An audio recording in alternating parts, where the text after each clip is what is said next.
There.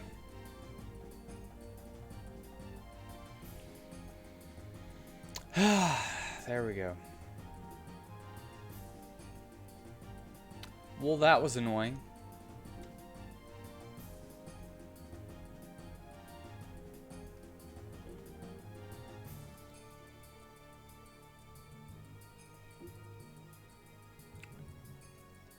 That was annoying.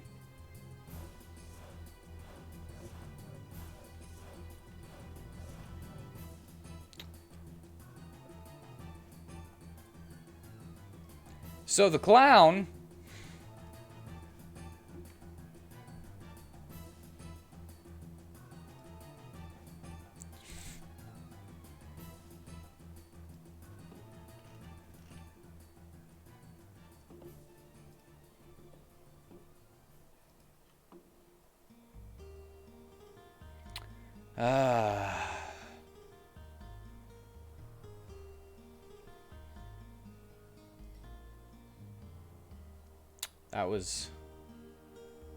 that was really, really annoying. The fact that that happened. Gotta be more mindful. Gotta be more mindful. Alright. Clown. Weapon. As a bonus action, you can create a weapon from a balloon. You have proficiency with any weapon you make in this way.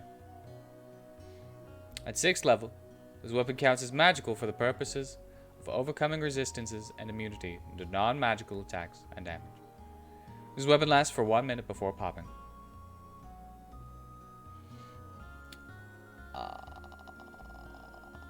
don't know if I should make that based on charisma modifier, or if I should just leave it as is so you can always make a weapon of your choice. Doesn't really matter.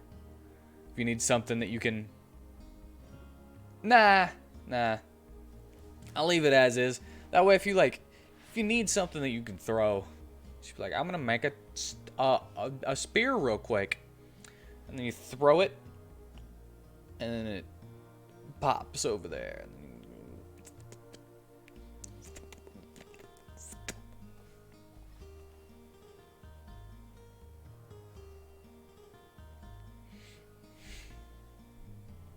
In fact, I'll say something about that.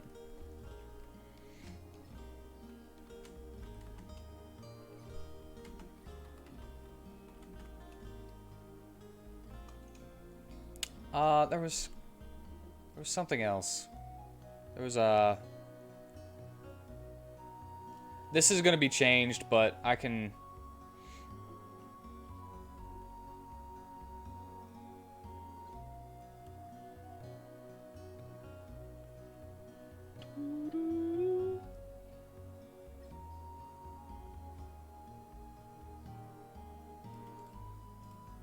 There we go. We can just copy and paste this. Paste. Weapon. If you throw the weapon as part of an attack, it pops immediately after it hits or misses its target. The weapon. Otherwise, pops the instant it leaves your hand. Balloon Greatsword, pantomime charging mechanics. Yeah. It's meant to be a balloon greatsword. Well, you can make anything. You can make a hammer. Make a great hammer. You can make a maul, a freaking spear for throwing.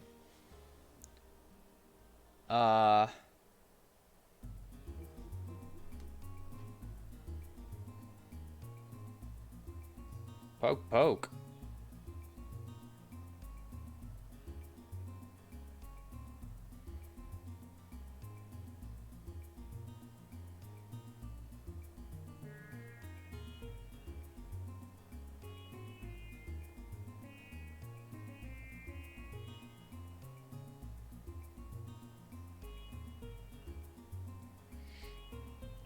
You know what I could do?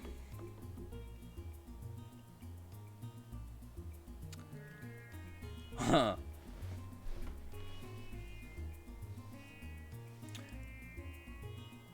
What if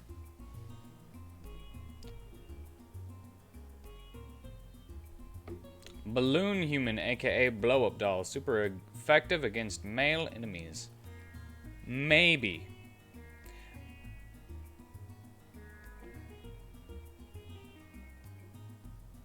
Maybe. I might have to go to the bathroom real quick. I know that I just got the stream put back up, but yeah, I'm gonna have to go. I'll be right back.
right.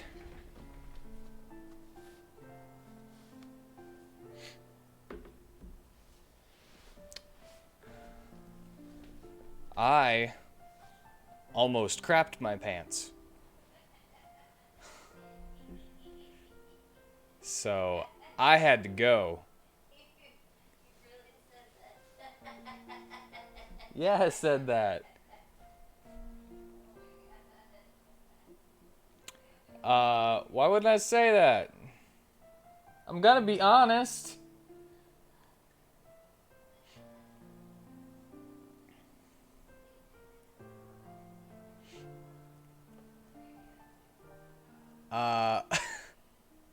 So let me get caught up. Not too many people said anything in the chat, but so you don't feed Lunette, you don't pay her any attention. She sneaks upstairs and unplugs your stuff midstream. No. That's why the blow up doll is the better prisoner. Yes. Although marginally less fun. I don't know why you would say that, but okay. Loafing, please wait. Yes, I was. With froze. I had to go reboot. No. I ate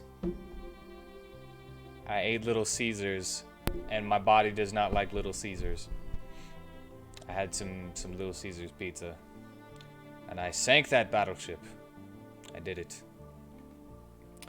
I added a couple of things to Colors of Joy whenever I came back all upset that I turned everything off on accident. More like F-disk rather than reboot. Oh. So basically I added that if you throw this weapon as part of an attack, it pops immediately after it hits or misses its target, so you can still throw stuff and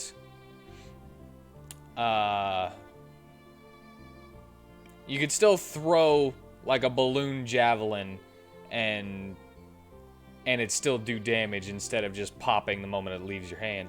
But I didn't want you to be able to give weapons to other people. I didn't want you to be able to make balloon weapons and give them to other people, so the weapon otherwise pops the instant it leaves your hand. What's up?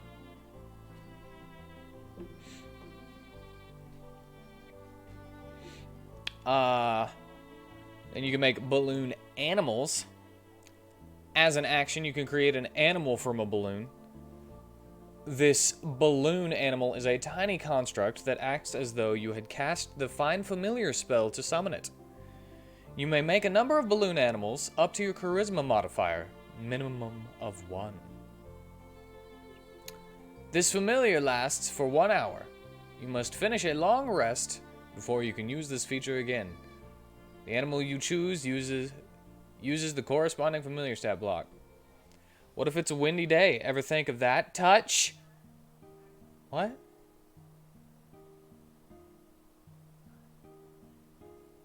What if it's a windy day? Touch guy? Oh, tough guy. I didn't even see that you said tough. I didn't even see that you said guy. What if it's a windy day? For the balloons? Give you a yo-yo, darn it. I would allow you to use a yo-yo as a bludgeoning weapon. The balloon javelin? It's magic.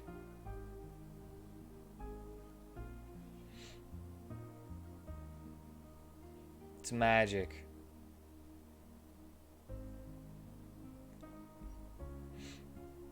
That's the answer. Anyway, you can make weapons and animals with balloons. The animals act as Find Familiars, and you can... that lasts for only an hour, and it only takes 1 action. So you don't have to do, like, the full, hour-long ritual to cast Find Familiar. Water balloon is a bludgeoning weapon, right?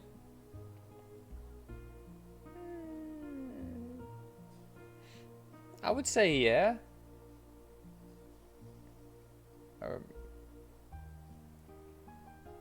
But, you know, these are just like, you blow them up and tie them into different shapes. I don't have any water balloon. I hate squeak toy defense. I don't like it.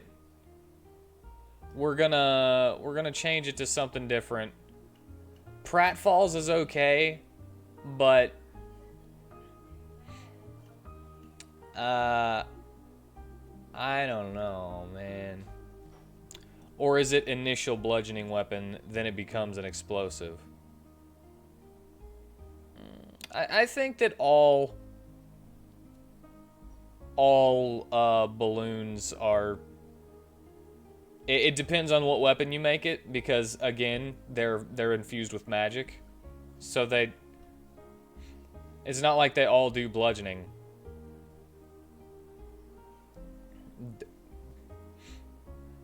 So if you make a sword, the magic that you imbue into it to make it be useful as a sword is, you know...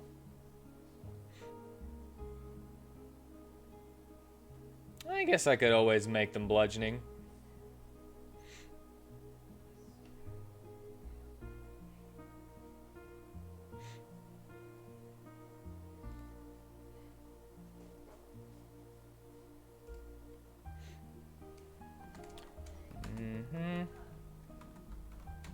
Create uses the corresponding features and dice of the real weapon, but always does bludgeoning damage. There.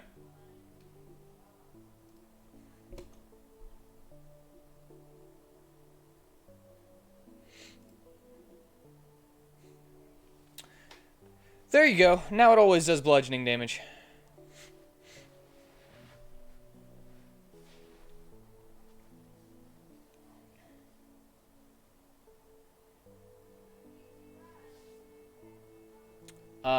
Anyway.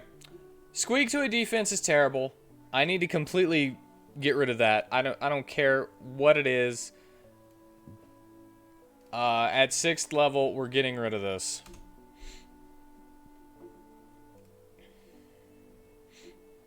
If you want, we could just be more balloon shapes. Like you could make an entire balloon fortress that lasts for a day. By spending enough time on it. Or it could be, something to do with face paint. So like different colors of face paint, or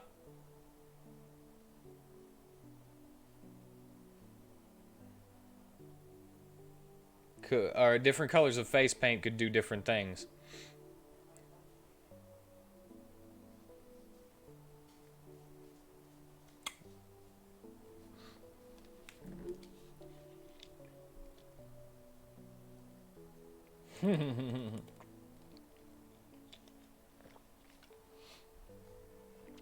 Shame you partied up with a needlemancer, and that guy is a prick. So, how about we think of this? Should this even be a clown? Because we could make an entire balloon nomancer.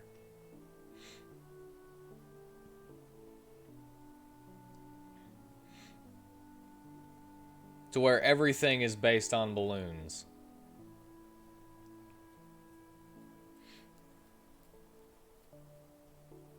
Or we can keep it as a clown and just like... I kind of like the thought of the different face paints. I kind of like the thought of that. That's disrespectful to the clown creed. Well, that's what I'm asking, if it should even be a clown. If we were to change it from to just be about balloonomancy, I would change it to the College of Balloons or something. Okay. Uh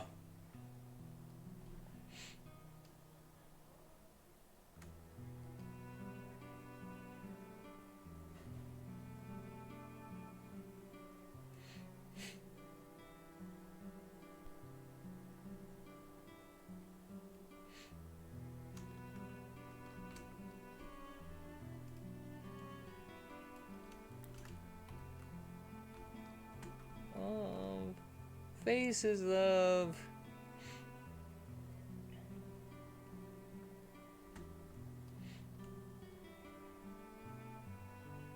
I guess I know I went Colors of Joy, but I could go Faces of Joy too. At least until we get... At least we get more, starting at 6th level.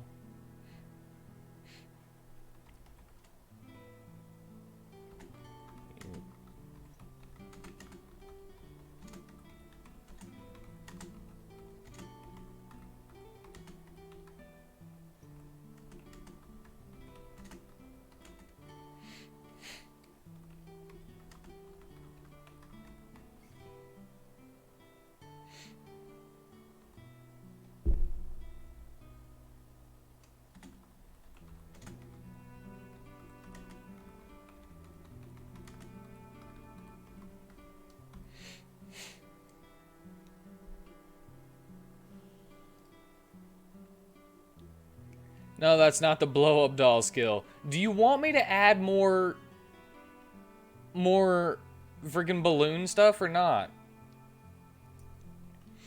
I'm trying to make like, you can change your war face, basically.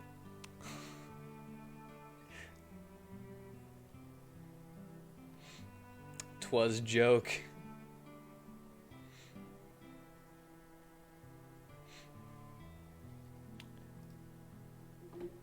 So now, how many faces should there be?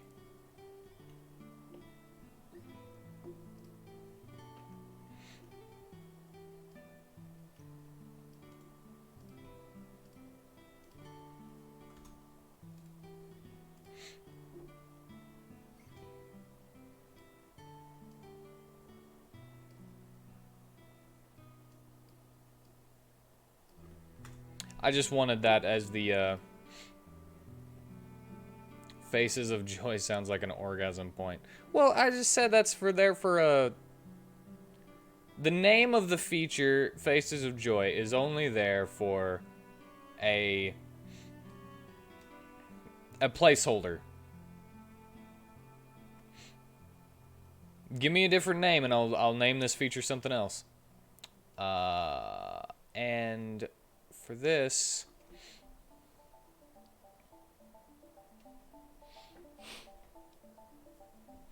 what should our first face be named? I'll put it in alphabetical order later.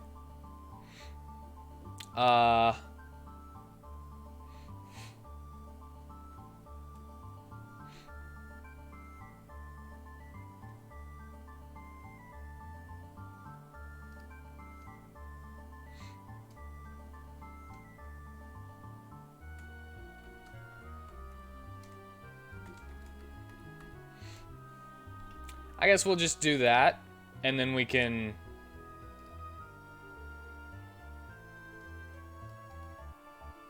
create them.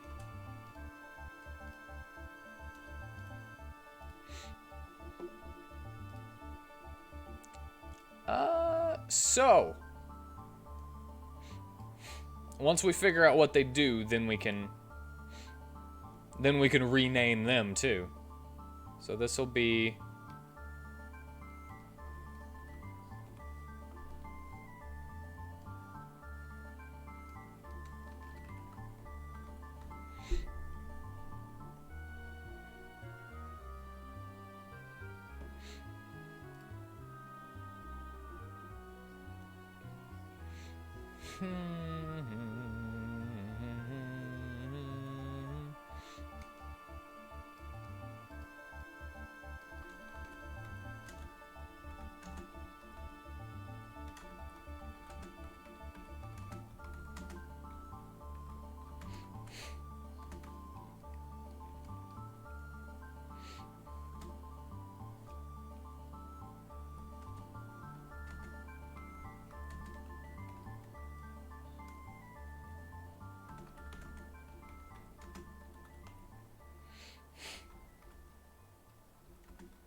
whenever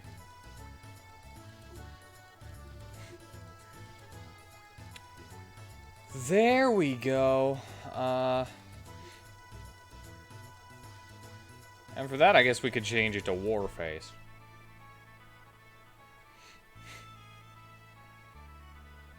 Show me your war face!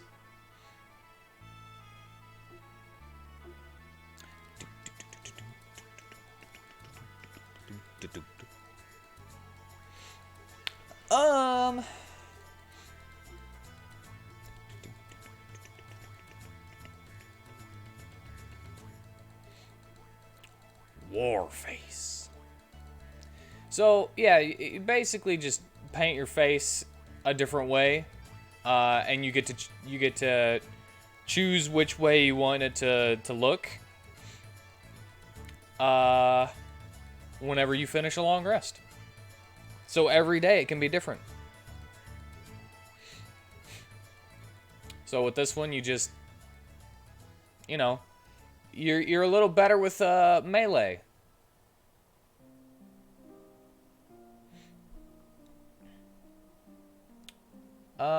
Magic.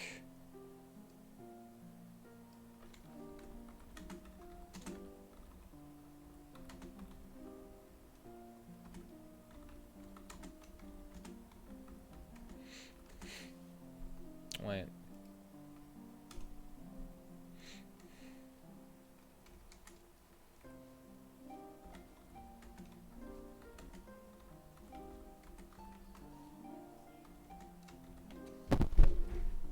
Nope.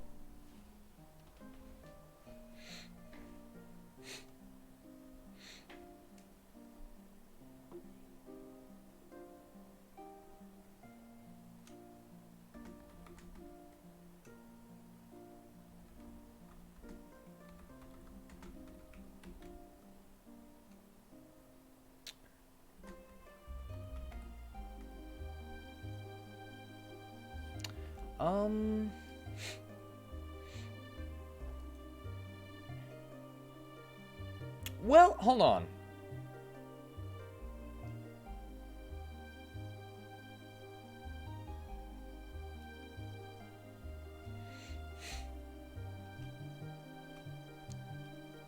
Let's get rid of that for a second.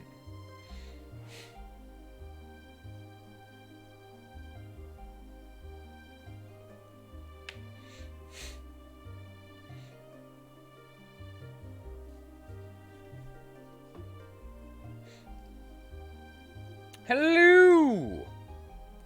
How are you? What be this? This isn't Baba. I am tired. I do not want to play Baba today. So we're going through the homebrew stuff that I've made and editing it and making stuff for 5th edition. So today we're finally conquering the College of the Clown. I also changed the final feature of the circle of the spirit animal at the beginning of the stream. And we went through the way of the quick draw monk, but we didn't change anything because nobody said anything about it.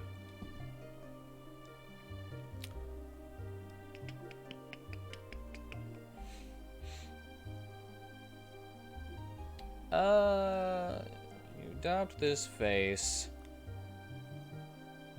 You gain a +1 to your spell save DC. Do I want to confer any resistances?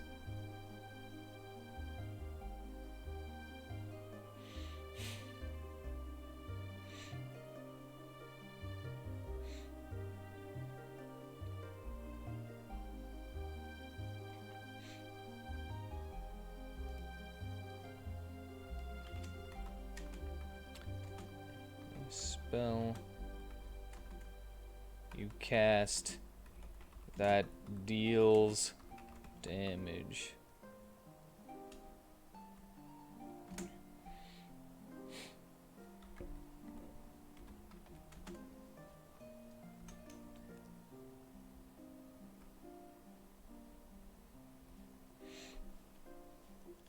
Also, you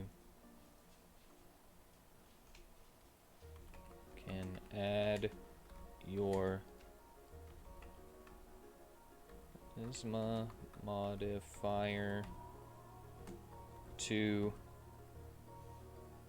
the damage roll of any spell you cast that deals psychic damage.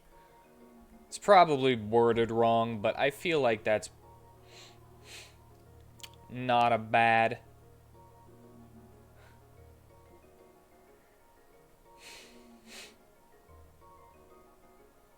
Resistance to Lunette. Seems that would fit in your... No. What? I don't know. Why does everybody keep doing this? Caked on makeup. Increases your defense and resistances. Lowers your agility and aim. I could do that. Because weird.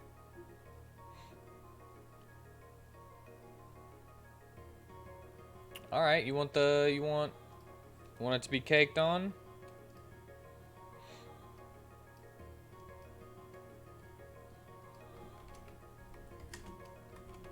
Caked on.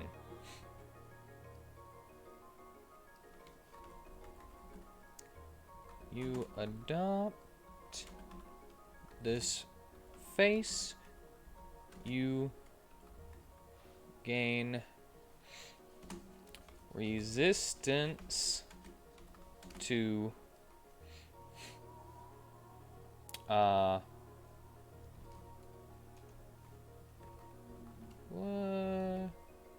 bludgeoning,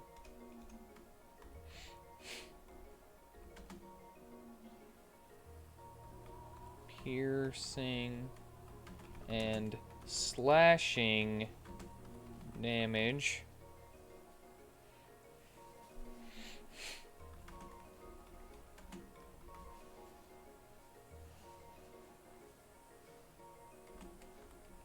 Gain a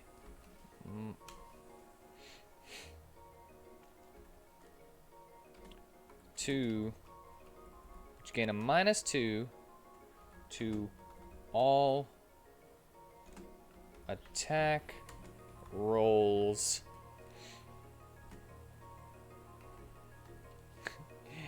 and dexterity saving throws.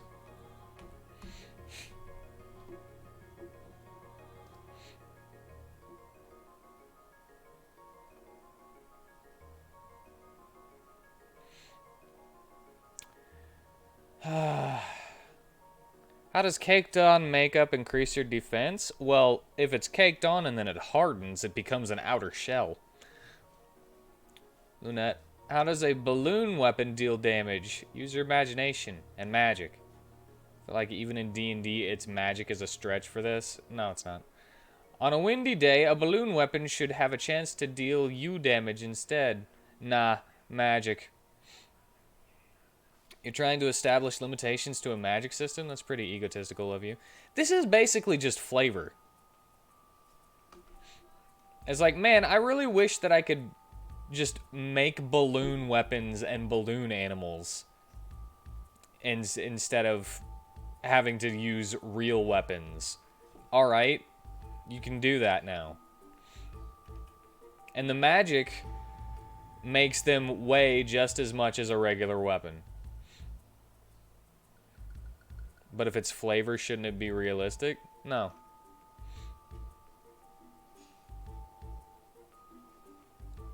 Then I'd lose all my sanity wheat. No. At the very least, why not balloon runes or something? No. No. If you want to flavor your balloons to have runes on them, then go ahead. I doubt you'll ever play this subclass anyway.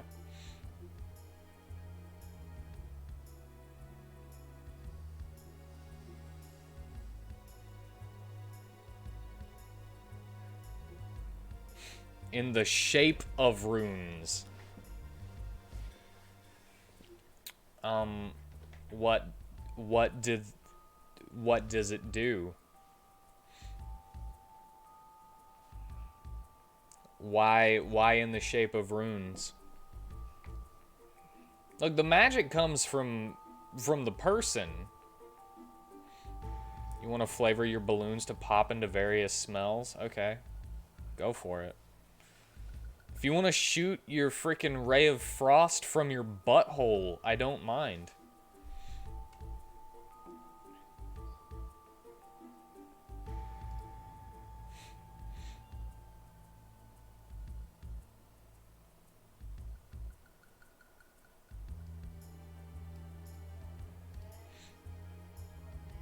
This might be too strong, actually.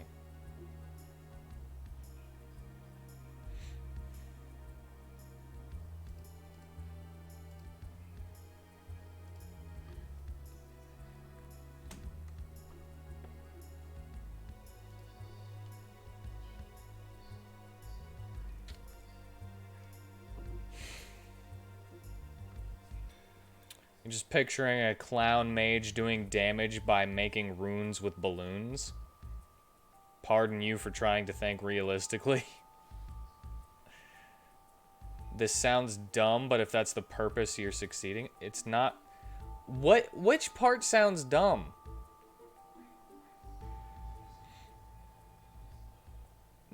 If you're talking to me, that's not the point. When you've got a dungeon to clear at 6, but a kid's party at 8. Yeah.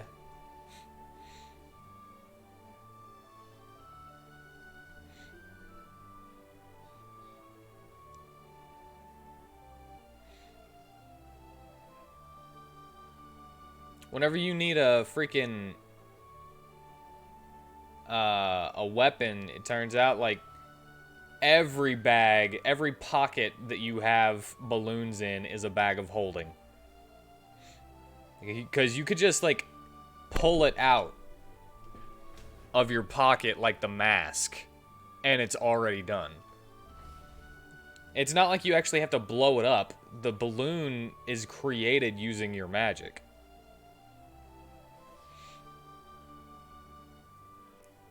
It's basically a freaking temporary magic weapon that you just create. You don't even have to have a balloon. There's no prerequisite that says you have to have balloons.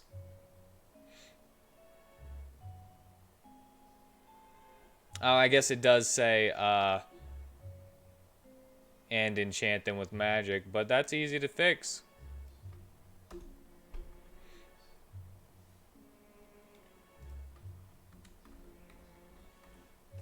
There.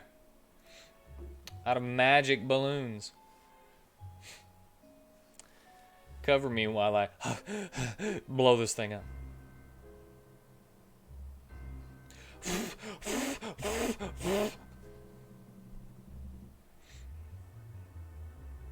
Constricted minds bother you. Everything was thought as dumb until someone made it work, like the light bulb. Today we think it's commonplace. Way back then, there were lunettes calling it dumb.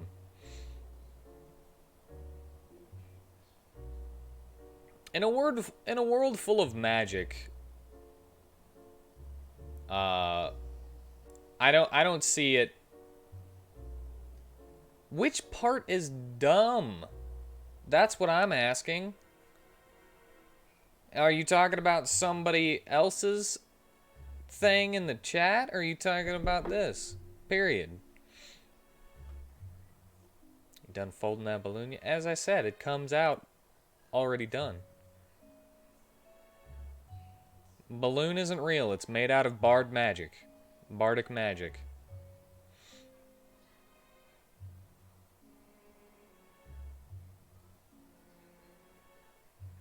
How convenient? We're talking about a subclass for D&D. Of course it's convenient. If they were normal balloons, sure, you could blow them up like regular. Yeah, like, seriously, we can press to digitate a penis rock, but this is dumb?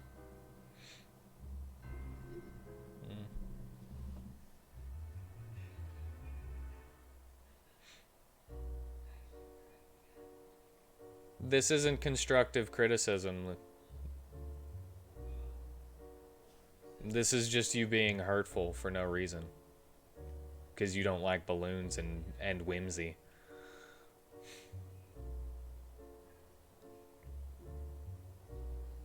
Oh, D&D, never change. How would you make a clown then? How would you do it?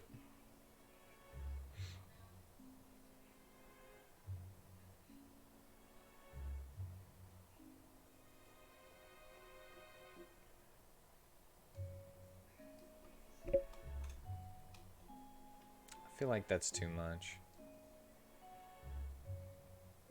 The +1 just as a passive is already pretty strong.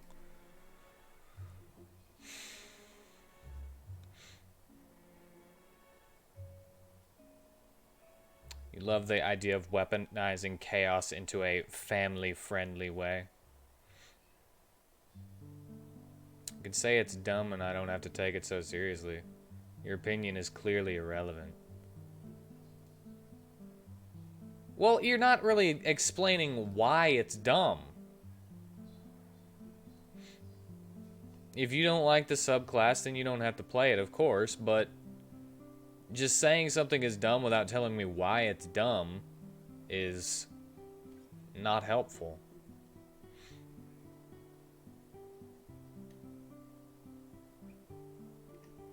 Oh crap, I accidentally took that out.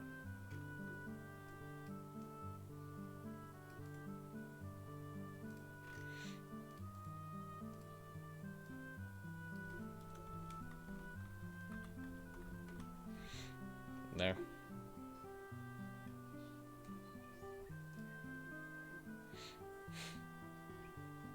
You don't care if I want killer balloons like Pennywise? That's all well and good.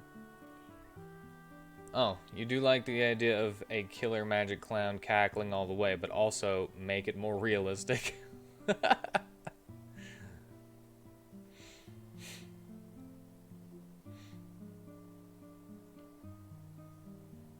Hey kids, wanna see some magic?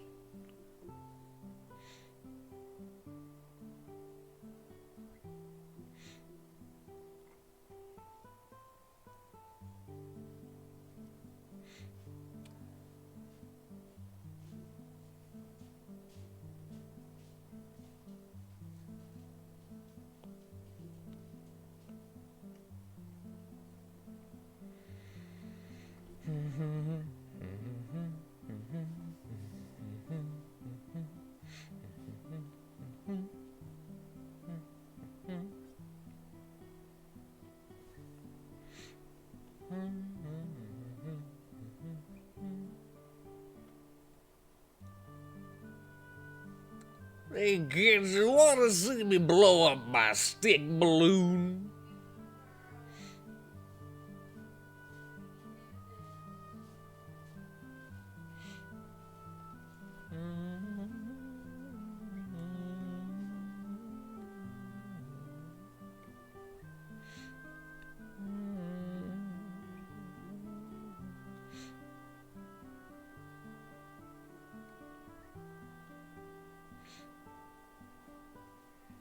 Since it's magic, painting specific patterns could create certain magical effects.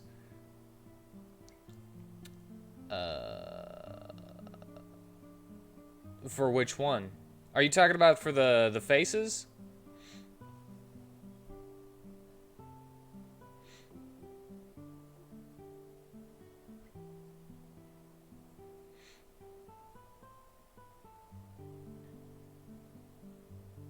Or just like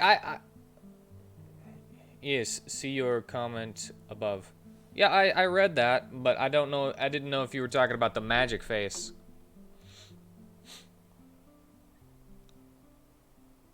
But if you're going with the painting of specific patterns could create certain magical effects, I was just gonna say that I just feel like magical balloon animals are a stretch unless maybe the magic animates them and they attack. That would make sense. But that's exactly what it does.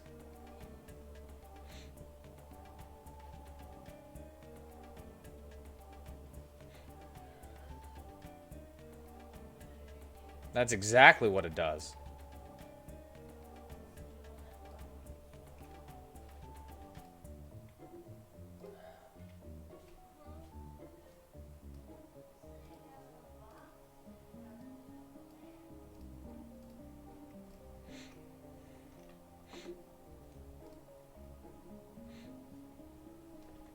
Very well, clown. Carry on. Would you like the ability to infuse balloons with spells and like leave them places as traps? Because I can add that to the colors of joy.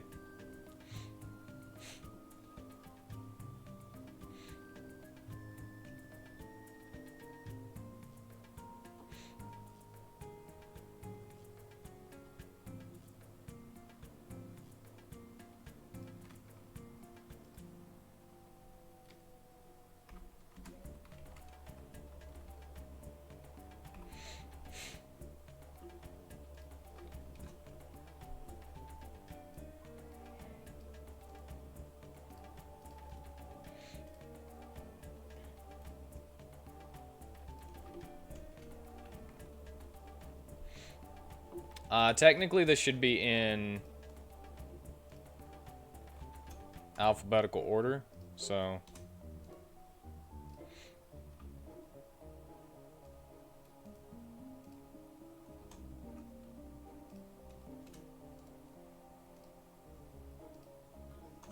Nah.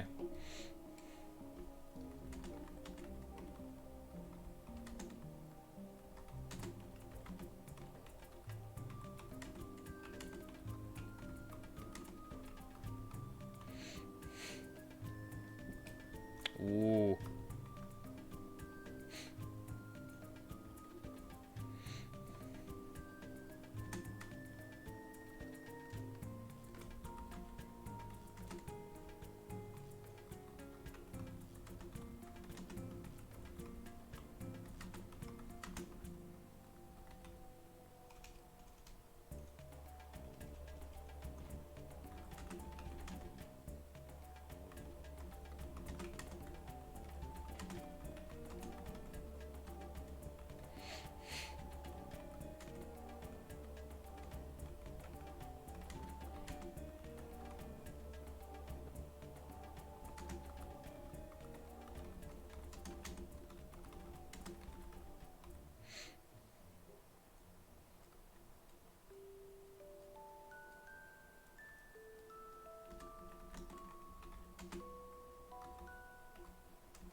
Don't mind me, I'm just here to poke holes in your ideas. Needles in your balloons, you might say.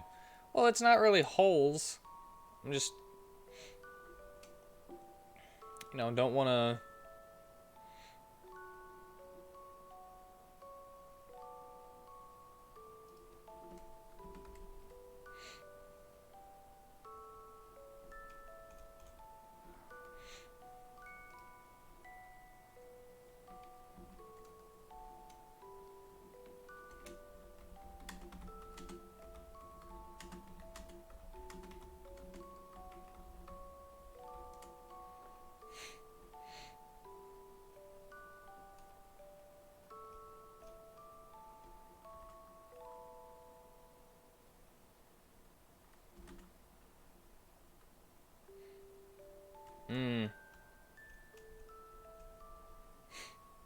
I don't know how to word this.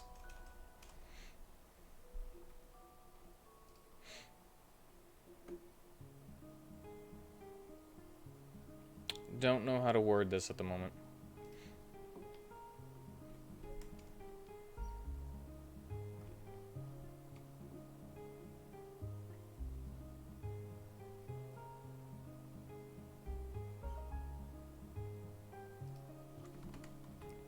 with a casting time of instantaneous.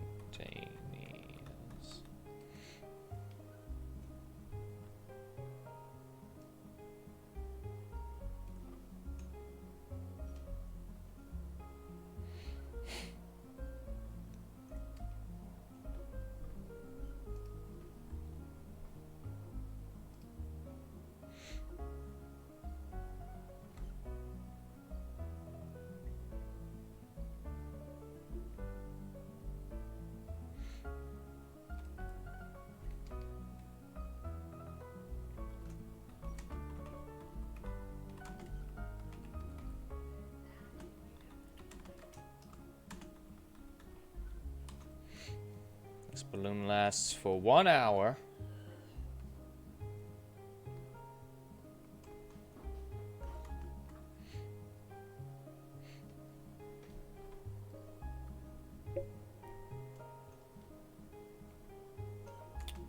Before popping.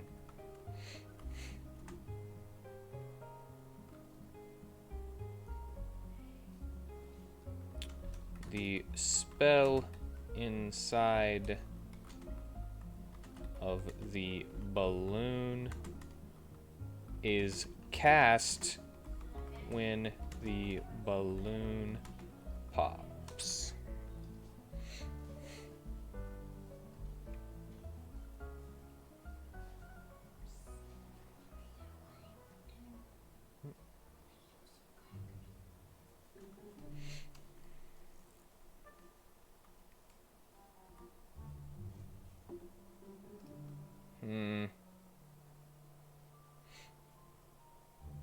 Yeah, basically. But it can be any instantaneous spell now.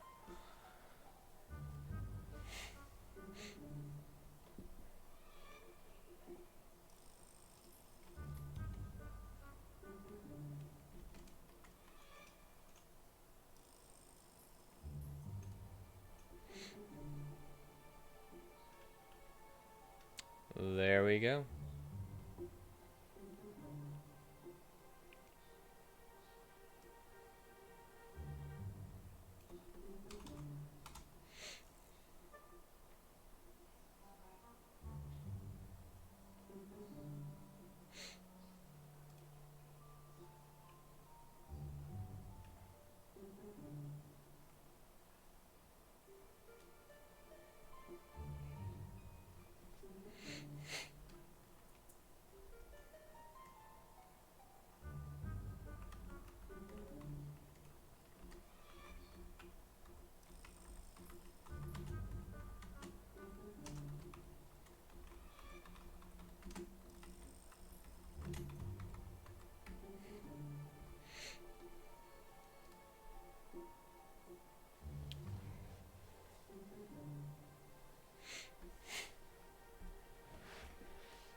Do.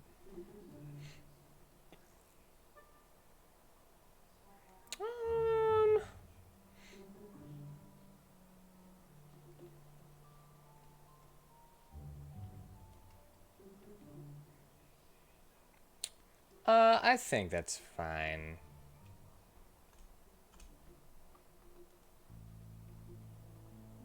And then I can just do this.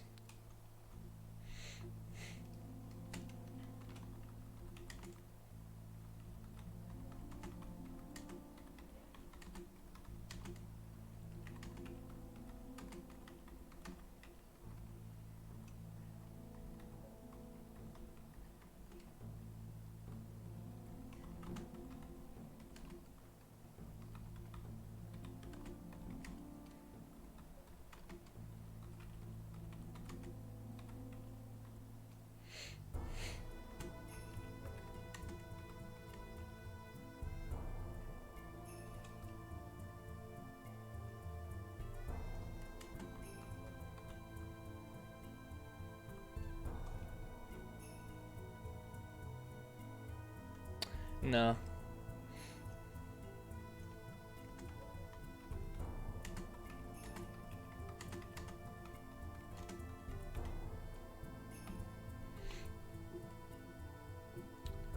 his face, you can also make ammunition.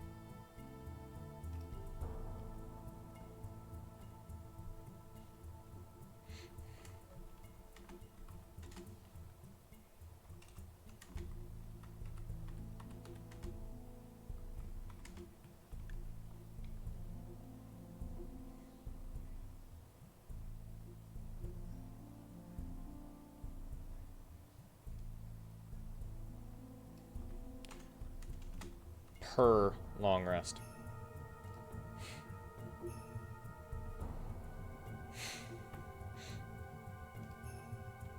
So if you want to use ranged, so if you want to make a bow or something, you can make some balloon arrows.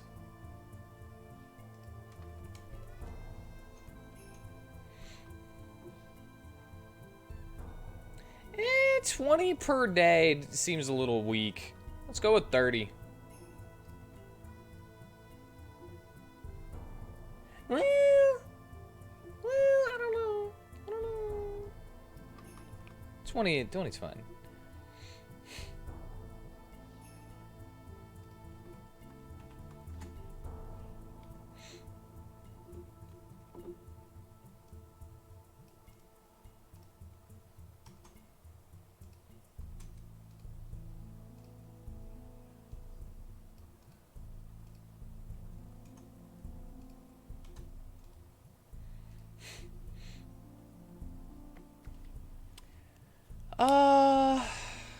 Well, we'll leave that there for now. If you're gonna have balloon weapons, why not one full of glitter to bust in someone's face? Glitter hurts. You can do that with traps. Any spell that could possibly blind, you could say that it's full of glitter as flavor.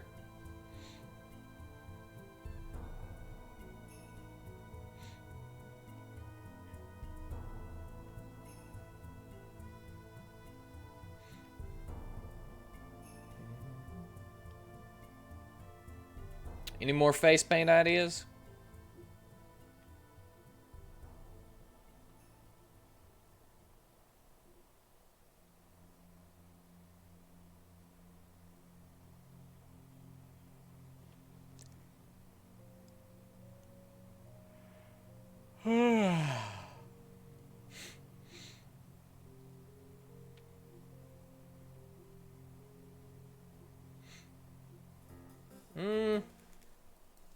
I don't really like this.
Should that be detect magic or dispel magic?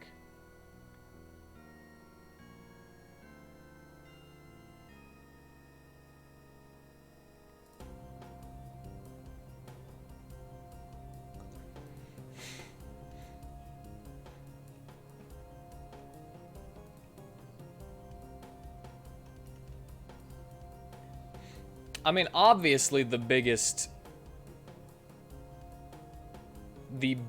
useful feature that this subclass gets are the balloons, but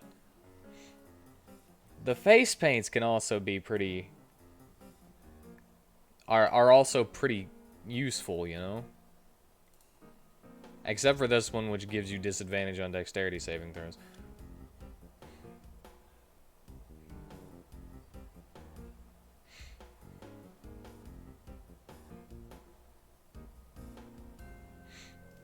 Oh.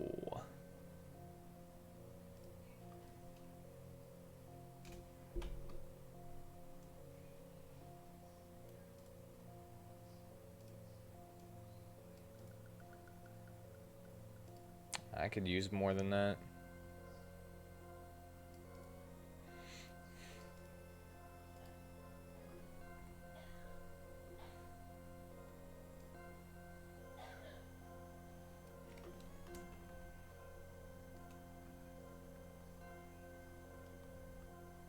Camouflage? Is that how you spell camouflage? That's not how you spell. Ah, okay.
Camouflage.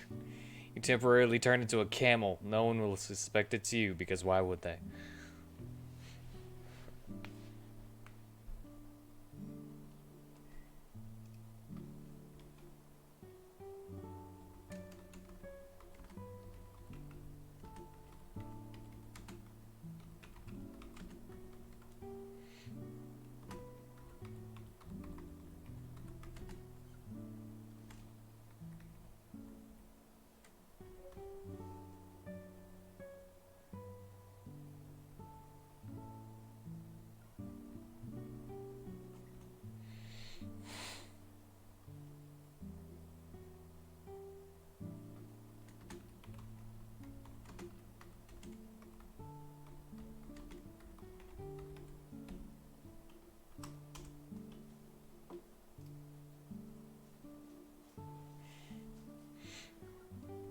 There we go. We got 4 different face paint choices. We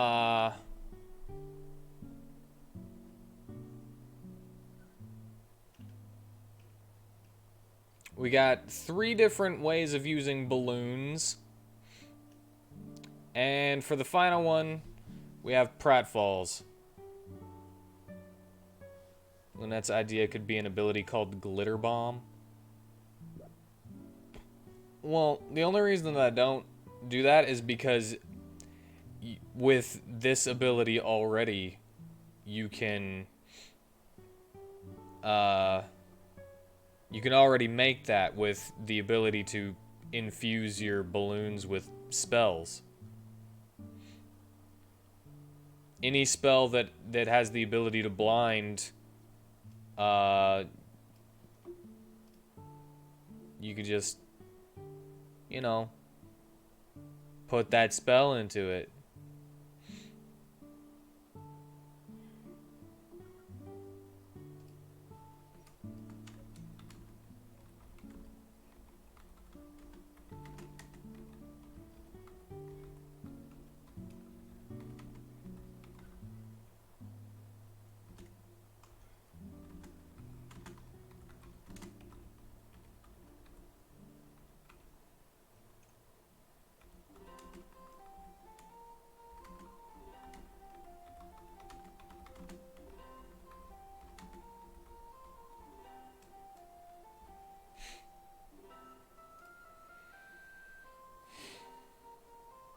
Glitter bomb traps.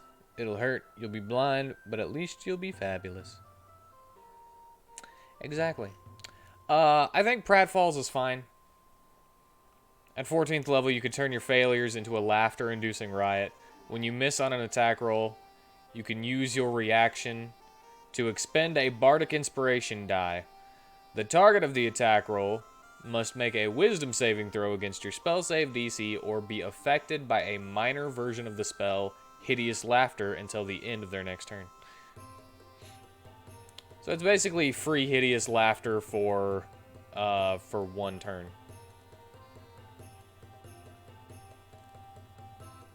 Whenever you fail to do something correctly.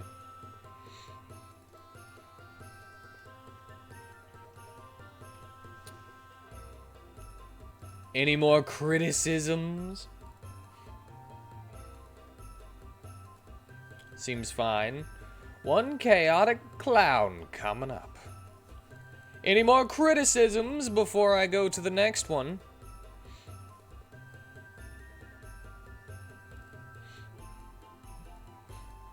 I do call it a face, yes. Meant about this. Are you talking about these faces?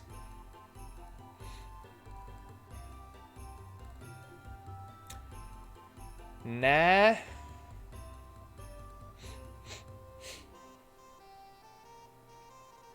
No, mine? Yes. I actually modeled, the war face off of my face. The one attached to my skull. Where is it?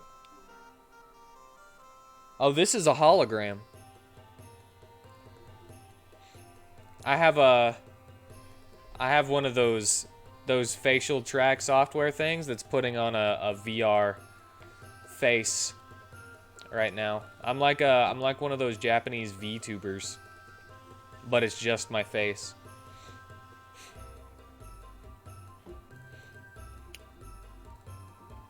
So I don't actually have anything attached to my face. Is it gonna fall apart like Seth Brundles? No. Just what did I do with my real face? Wouldn't you like to know? Sometimes people get hungry though. That's all I'll say. It's time to go to this one. Now, I'm completely happy with this one. But I just want to share.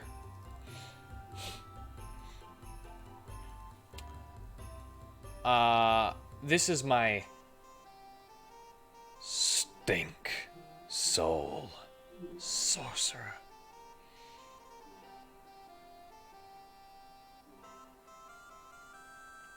So have you ever wanted to play a tabletop RPG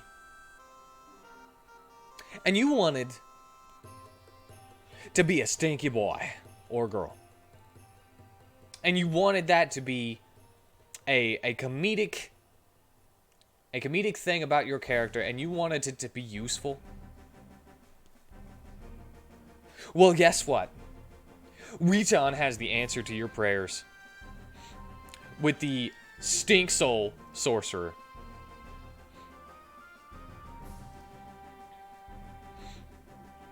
Now, usually, stench is only for certain monsters, such as the Hezro or the Ghast. But right now, level 1, first level, you gain stench. The stench your body creates is so gnarly that it can affect others. Any creature that starts its turn within 5 feet of you must succeed on a Constitution saving throw or be poisoned until the start of its next turn. On a successful saving throw, the creature is immune to your stench for 24 hours. You are also immune to the stench features of any other creatures. Because your stench is so terrible, you have advantage on charisma intimidation checks on creatures poisoned by this feature. Now, poison gives you disadvantage on attack rolls. So basically, this is the Game Store Nerd class. Yeah, it's the Super Smash Brothers Melee Tournament player Smash. class. Except for the 14th level one. So, whenever a creature is under the poisoned condition, they have disadvantage on attack rolls. And so, until they succeed on that Constitution saving throw, they will be poisoned anytime they are within 5 feet of you. But this is a double-edged sword because it also affects your allies. Yes, you cannot choose who this affects. So, if you have an ally within 5 feet of you, they must also make a Constitution saving throw or be poisoned. This is the class that made Yu-Gi-Oh! Enact a hygiene requirement for tournaments. Yes, it is.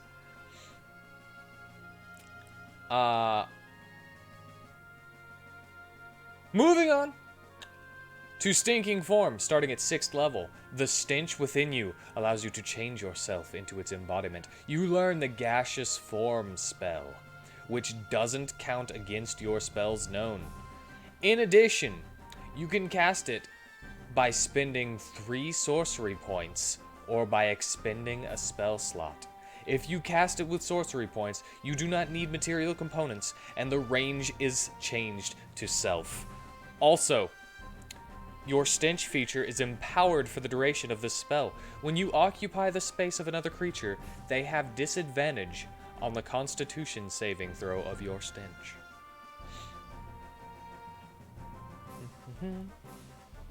So, harder to pass that Constitution save whenever you are turned into a fart yourself, and you are just hovering over people's faces, and they're breathing you in.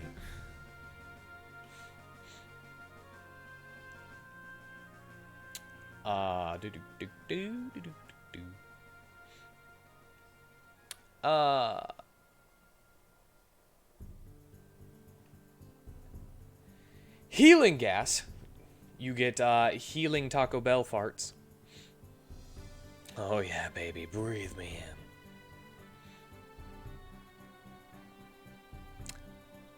in. Oh look, a fork in the path. We should split up. Stink Soul, you go that way. We'll go this way. We'll meet up after you shower. Just make sure you scratch your balls before you're done. Well, that's the problem with the Stink Soul Sorcerer. They can be completely clean, but the stench is in their soul. So it permeates, no matter how much you bathe or you try to cover it up, you're always going to smell. It's also a good way to be like, I'm traveling to find a way to not stink for your backstory.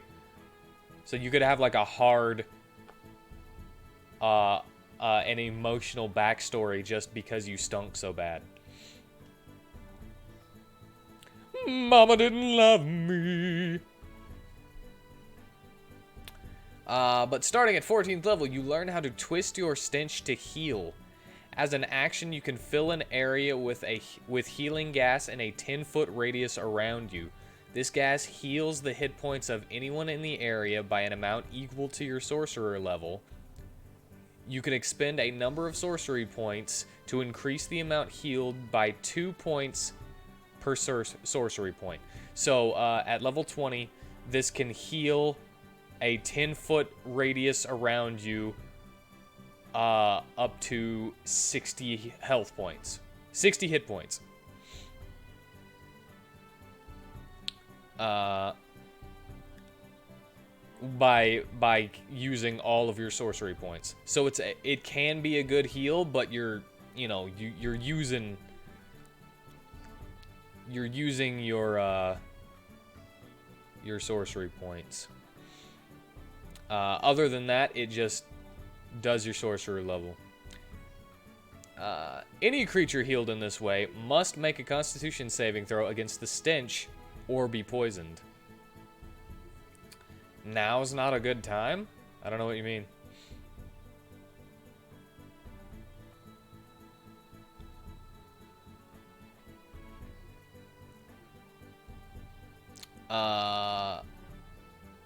Until the next one. Responding to my bot. Oh, tell your friends. Okay. I got you. So, yeah, any creature healed this way is affected by the first level stench, of course. And they will be poisoned until their next turn if they fail the Constitution saving throw. On a successful saving throw, the creature is immune to your stench for 24 hours. Once you use this feature, you can't use it again until you finish a long rest. So you can only do it once. But it's a pretty good group heal. Can be useful at all levels. Well, not really. It can't be useful at level 1. But then again, you get it whenever you're at level 14. So, it can be useful from here to level 20. Then in Controlled Stench. At 18th level, you finally master the smell of your soul. You gain the following benefits to your stench. When your stench forces other creatures to make a saving throw, you can protect some of those creatures. Choose a number of creatures up to your charisma modifier, minimum of 1 creature. A chosen creature automatically succeeds on its saving throw against the stench. So basically, you get to choose who is affected at level 18.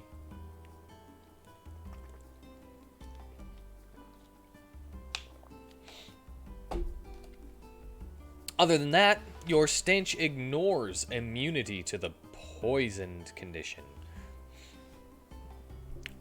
Shut up down there. Quit rattling that chain.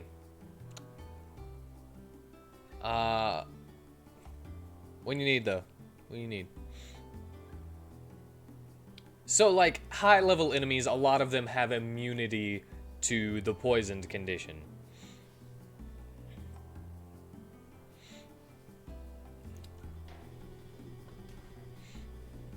I'm not ignoring her. I just asked her what she wanted.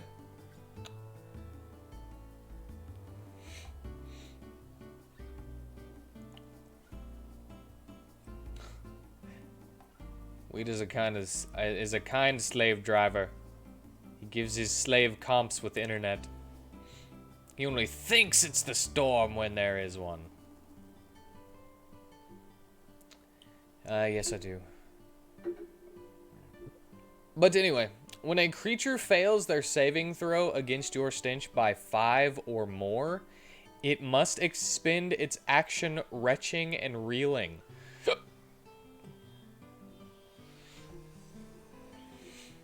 So, say the save DC is 20. If they get a 15, if they fail with a 15, they spend their next turn's action just going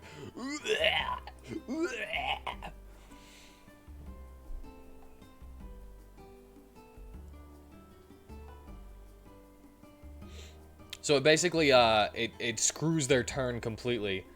Whereas if they're just under the poisoned condition, they can still make actions, but you know, certain things will be with disadvantage. But this one can completely take over a creature's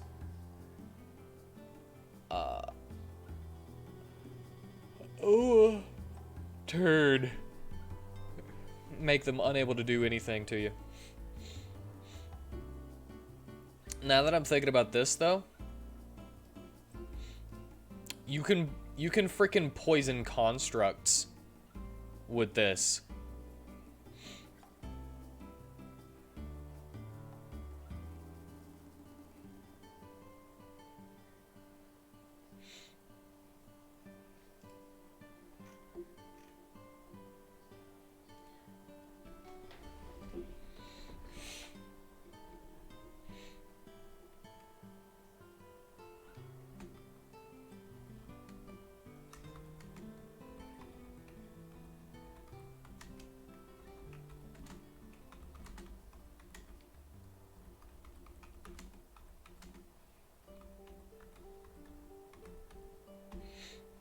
There.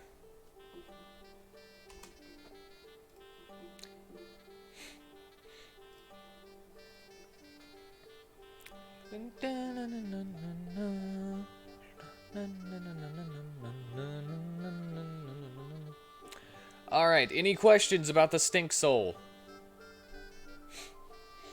I'm happy with this, other than me changing the 4 creatures that are not undead or constructs. Because why would an undead care, and why would a robot care? Why would a robot or a golem care about stinkiness, you know?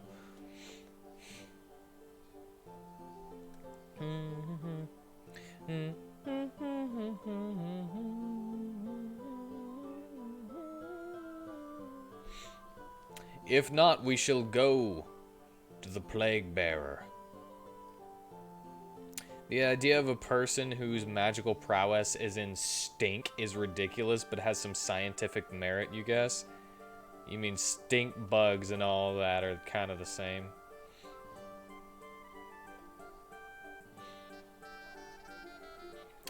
So you don't think this one's dumb?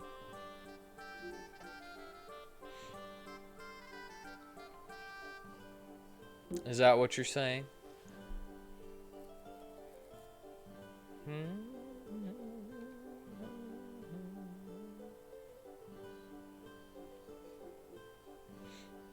Anyway, I'm gonna go to the Plague Bearer, then. Oh, it's dumb, but it has science to back up it's dumb. This one, I think this one is one of my favorites that I've made. I like the Stink Soul, but it's one of those things that I wouldn't ever want to play in a long-running campaign, maybe a one-off. This one you like? I also like this one. I think this one is really cool. The Plague Bearer. At first level, a blight drips from your hands to wither away the life of a creature you try to touch. As an action, you can make a melee spell attack against the target with a range of touch. For Stink Soul, you picture a Radagast, the brown type of character. Radagast. The heck is a Radagast?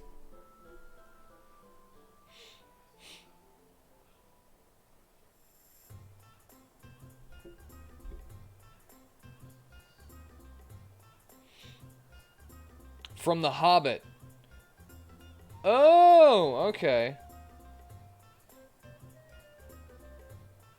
Radagast the Brown. Okay. I thought you meant like... Okay, yeah. You can make the Stink Soul whatever you want. But he's not a wizard. He is a... It is a sorcerer class. Anyway. As an action, you can make a melee spell attack against the target with a range of touch. On a hit, the target takes 1d8 necrotic damage. You have advantage on the attack roll if the target is a plant creature or a magical plant. And your touch deals maximum damage.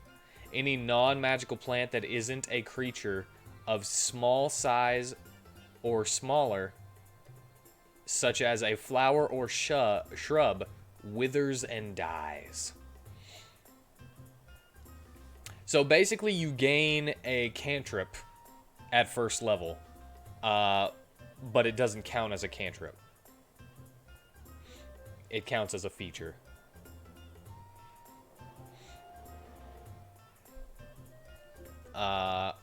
After that, you have Living Plague. Also, at first level, you can release the black sickness that dwells inside of you, giving you the following benefits.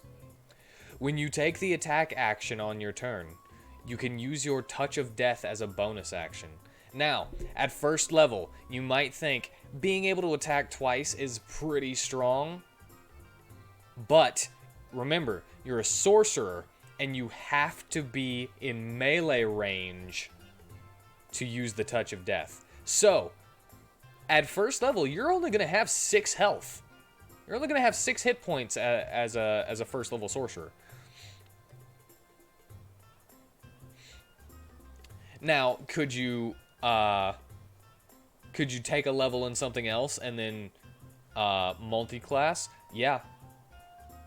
Multi-classing Barbarian is perfect for this because it gives you a high armor class with its with the unarmored defense, because you can't use armor as a sorcerer without doing some stuff.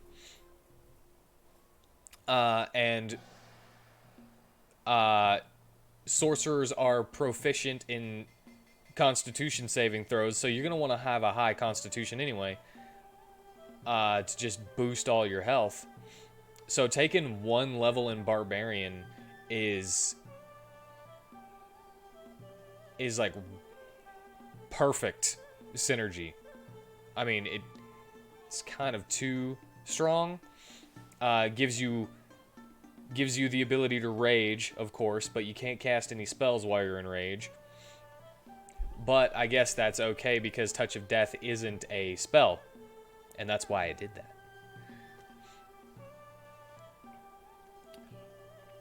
But anyway, you could get a high armor class as a sorcerer with that, because then you wouldn't have to you don't have to pump anything but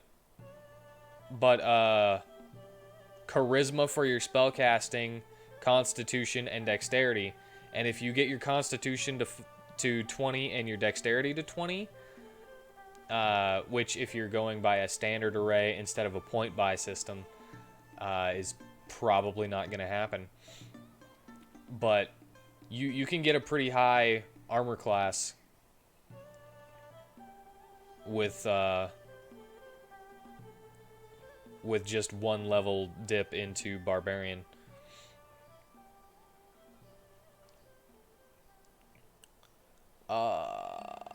Anyway,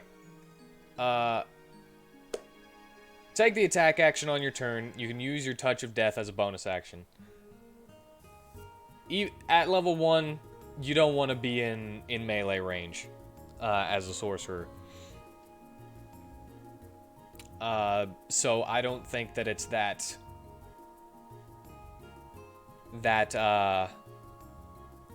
I don't think that it's broken, because it's a melee spell attack.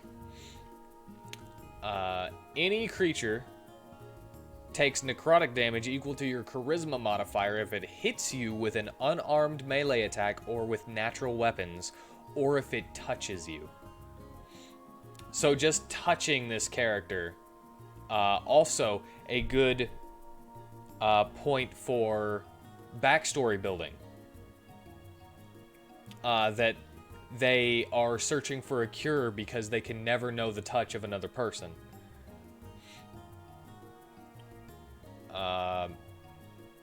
Because, let's face it, if they touch a commoner only has 4 hit points. If a commoner tries to smooth, if you see like a hot bar girl, she's only got 4 hit points. If you want to smooch on that hot bar girl and you've got 18 charisma, you just straight kill her just from touching her. So you can't smooch on that bar girl. So you can use that as a part of your backstory flavor if anybody ever wants to use this. Finally, for Living Plague, when an enemy provokes an attack of opportunity from you, you can use your reaction to use your Touch of Death. So if anybody is running away from you, you could just grab them with Touch of Death instead of having to use a melee weapon. And again, not broken until you get to higher levels, whenever it does more damage.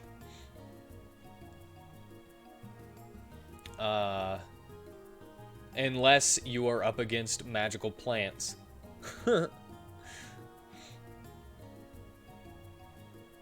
Level 6 Plague Within, you gain resistance to necrotic damage. In addition, spells you cast ignore resistance to necrotic damage. Meaning that if anything is resistant to necrotic damage, it is now not whenever you cast spells at it. And you take half damage from necrotic damage. Because, you know, you got this necrotic sickness inside of you. Then, starting at 14th level, you learn how to infuse your spells with certain effects. Whenever you roll necrotic damage on your turn, you can spend a number of sorcery points to add one of the special effects below. Blindness! Glitter Bomb. By expending one sorcery point... I don't know why that says sorcery points.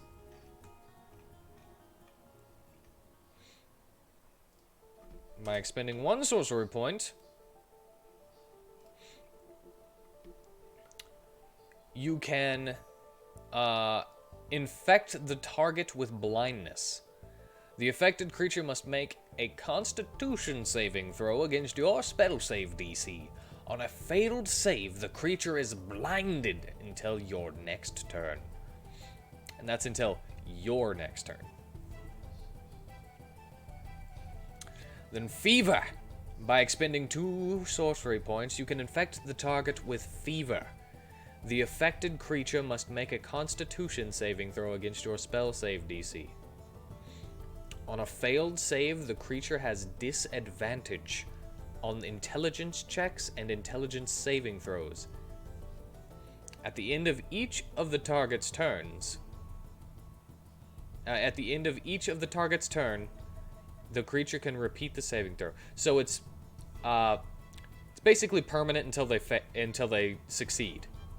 And they're bad at anything to do with intelligence.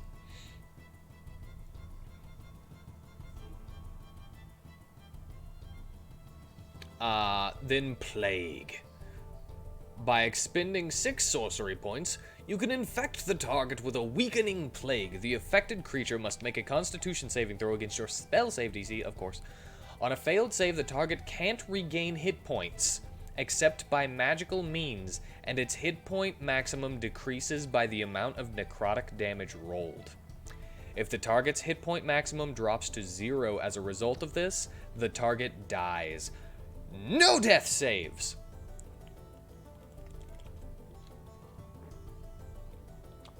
This plague lasts until the target takes a long rest.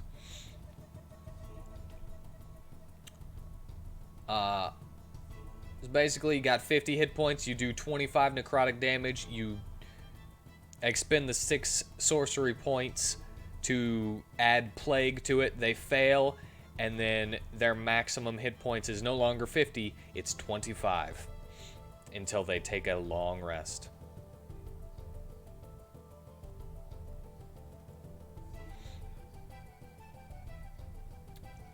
And they are unable to regain health except by magical means, so somebody has to cast a spell on them to regain their health.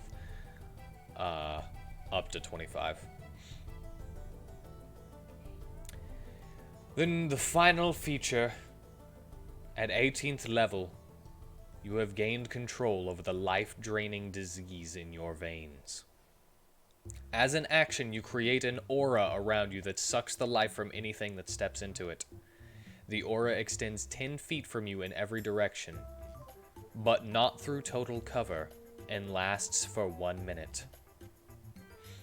On your turn, as an action, you can use your Touch of Death against all creatures other than you that is in the aura. You regain health equal to your Charisma modifier for each successful hit if you have no more than half your hit points left. When you use Touch of Death while the aura is active, the range changes from touch to 10 feet. When you activate this feature, you can choose any number of creatures you can see to be unaffected by it. Once you use this feature, you can't do so again until you finish a long rest. You can also use it again by expending 4 sorcery points. So basically, it makes your Touch of Death AoE. Doesn't do more damage, just makes it AoE, and if you are below half your hit points, you regain health equal to your charisma modifier for each successful hit. So you're just siphoning up to 5 health from everything that you hit.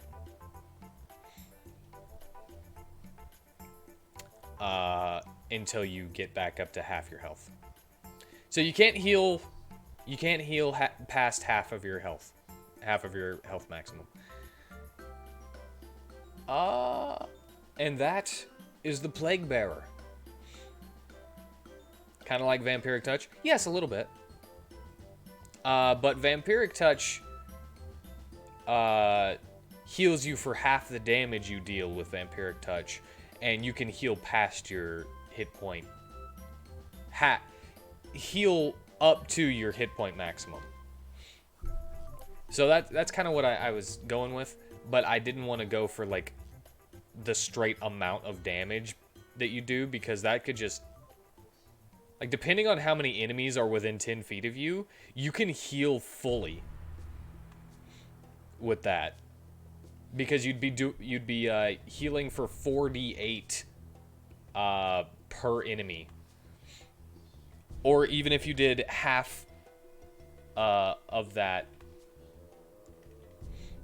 I kind of don't think that it matters if you have no more than half your hit points. Should that just be heal no matter what?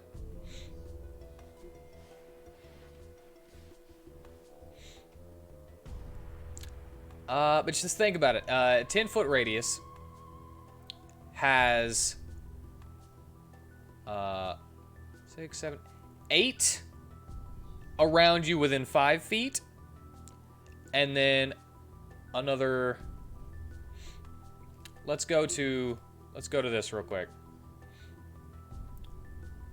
So let's count this. 10 feet. We'll use you because you are a sorcerer. 10 feet around you.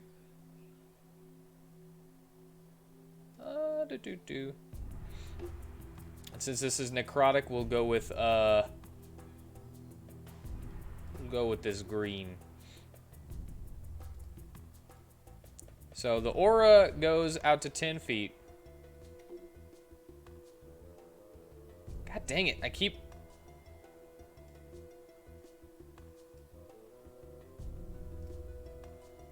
Dude. Okay, so everything 2 spaces away. Everything 2 spaces away.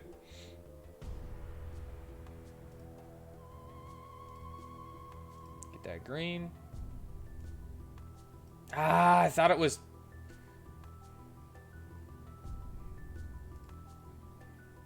Clear the drawing. Draw shape. Green. Okay, so everything from here to here. That's a lot of enemies. That's a lot of enemies. So yeah. That's 1, 2, 3, 4, 5, 6, 7, 8, 9, 10, 11, 12, 13, 14, 15, 16, 17, 18, 19, 20, 21, 22, 23, 24.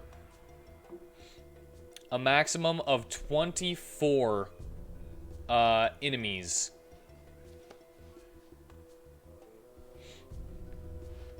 Can crowd around you to be hit.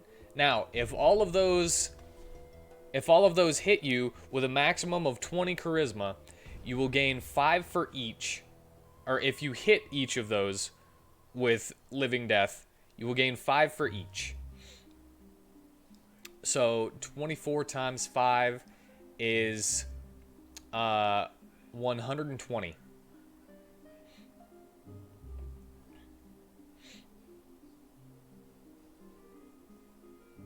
So yeah, I really wanted to make a melee-centric sorcerer whenever I went into this.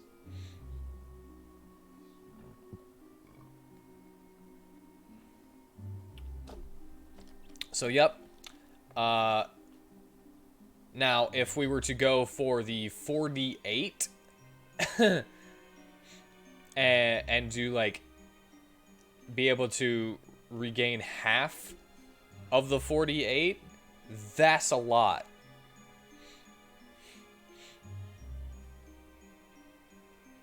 It's still a lot, but with a 20 in charisma, you would be able to regain 120 health hitting if there were 24 people and you hit all of them.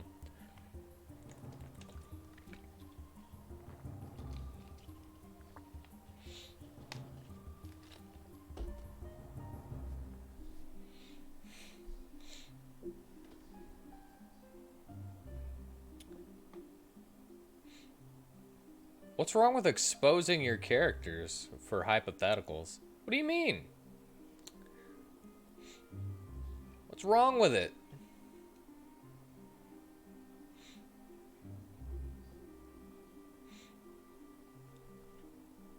And since this lasts for since the aura that surrounds you lasts for a minute,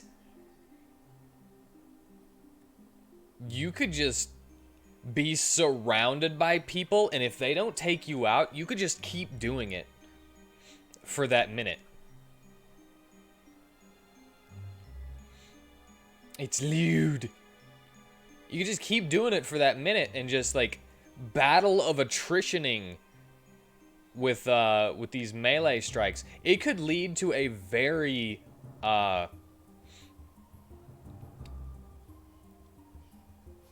this is the chump killer. This is the army of minion killer right here.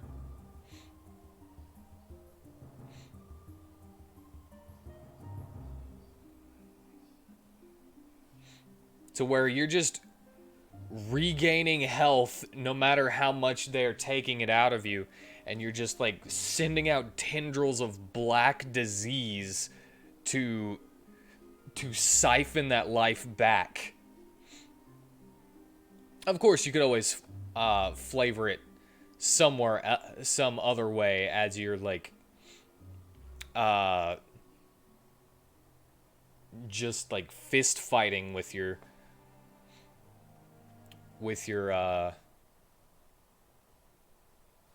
touch of death, and you're just, well, you know, I thought of this like a multi-class into monk wouldn't work as well, because as a sorcerer you're gonna want to have high constitution, right? And that'll add to your unarmored defense if you are multi-classing into a barbarian. If you want to multi-class into a monk, however, you need more wisdom instead of constitution for your unarmed defense. So you might as well go for barbarian if you're gonna multi-class at all, to get the unarmed defense, because you'll boost your dexterity most likely, and you'll boost your constitution and your charisma. However, if you want to do monk, you'd be splitting your attention between 4, whereas you're only splitting between 3 going barbarian. Dexterity, constitution, and charisma. And if you don't want to multi-class at all, you could just be like it's still dexterity, constitution, and charisma. Because without dexterity, you're not gonna have good AC. With low dexterity, your armor class is gonna be 1 or not 1, 10 plus your dexterity modifier. So that's why you need dexterity for a good AC. Since this is a melee focused sorcerer subclass. So you want that high armor class so that it's harder for them to hit you. So you want your dexterity as one of your higher numbers. You want high health. So you want the constitution. Because without that constitution, you're gonna have you roll a 1d6 every level to gain health, to gain more hit points. So a lot of your extra hit points are going to be coming from your constitution modifier.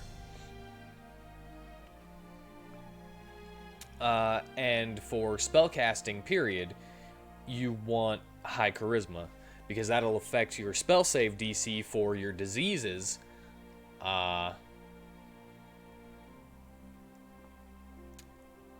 And how much health you regenerate for living death. You don't want the Constitution, but you are going to steal the Declaration of Independence. Okay. Okay, Nicolas Cage.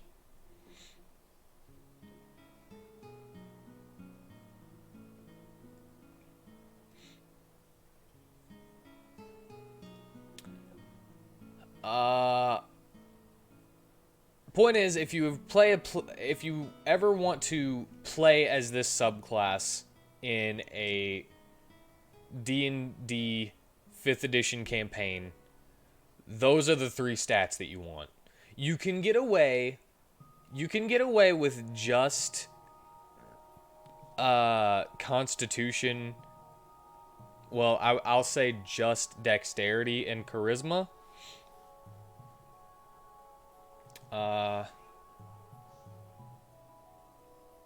I mean, if you want to go for a low charisma sorcerer, your spells won't be as good, but you could probably, if you just want to focus on 2 of them, you could probably do that.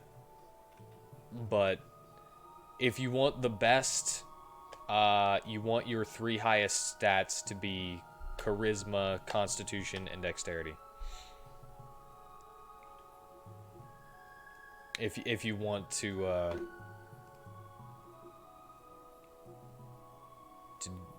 be the best plague bearer you can be. So like even if you have to, even if you use magic items, say an amulet of health, to get your constitution up to 19, you just, you know, wear an amulet of health to get that 19 constitution, and you only have to deal with 2 of them, dexterity and charisma.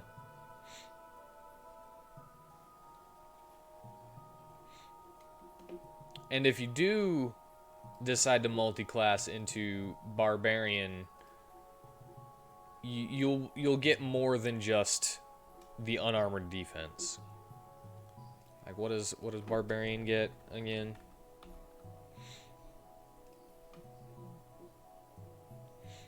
At first level. And then even if you wanted a little bit more HP, you could take a second level in barbarian, because you only need 18 levels to get all the features of the plague bearer. And I think you get your first level 9th level spell slot at level 18. So you really, unless there's like a specific sorcerer, yeah, you get rage and unarmored defense and reckless attack and danger sense.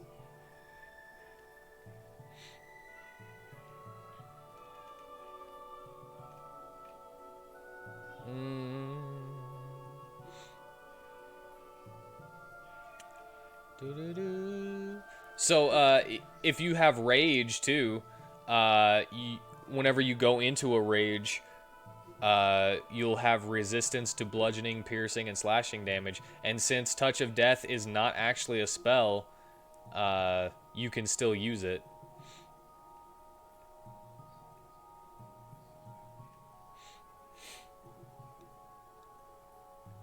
You wouldn't be able to use any of your other spells, but you could be in the middle of that 24 creature pileup, 24 enemy pileup, and just be like tanking all their spears and axes and hammers, and taking half damage from them, and just using your Touch of Death.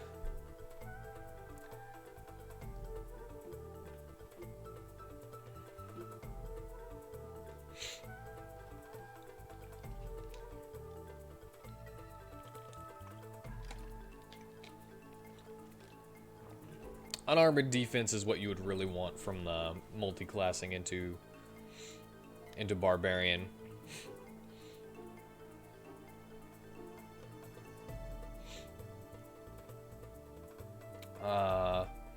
Danger sense.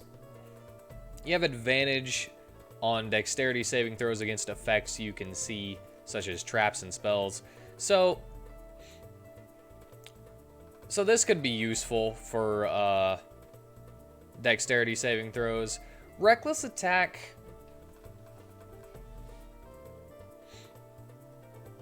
Well, reckless attack could also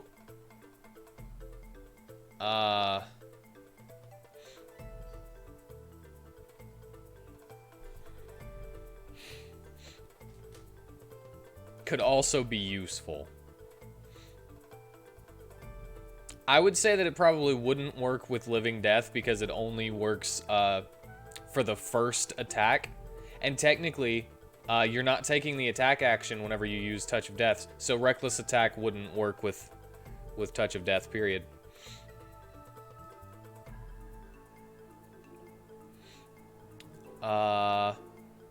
Another thing you could do, but this would give you armor proficiencies, and you wouldn't be able to use the unarmored defense. You could take 1 level in fighter to gain action surge. Let's go to sorcerer real quick.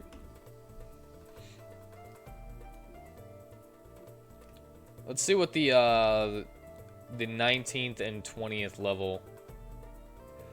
Oh, 19 is an ability. Oh, you gain 9th level slot at 17. You gain an ability score improvement at 19, so you probably want to go for 19th level of sorcerer. So only 1 level dip in another. Of course, you don't have to listen to me. You can choose what you want. Sorceress Restoration. At 20th level, you regain 4 expended sorcery points whenever you finish a short rest. Yeah, who cares? Who cares about this one? If you get to level 20, in your campaign, then you probably don't care about gaining 4 extra sorcery points whenever you finish a short rest. So I would go ahead. If I was to play a Plague Bearer sorcerer, I would put 1 level into Barbarian.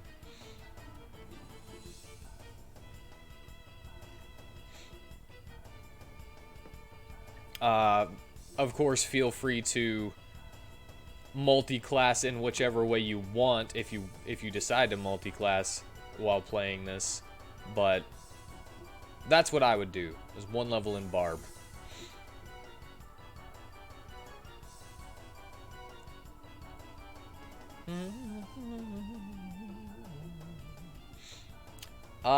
And finally,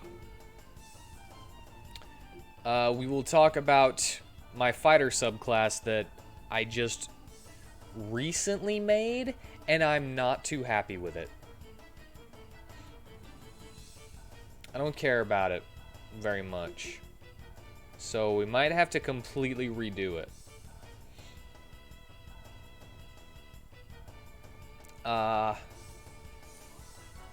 When you reach 3rd level, you augment your martial prowess with the ability to cast spells. You don't get any actual spell slots, you just get a few cantrips. You learn 1 cantrip of your choice from the wizard spell list. You learn an additional wizard cantrip of your choice at 7th, 10th, and 15th level. These cantrips must deal damage type of acid, cold, fire, lightning, necrotic, or poison.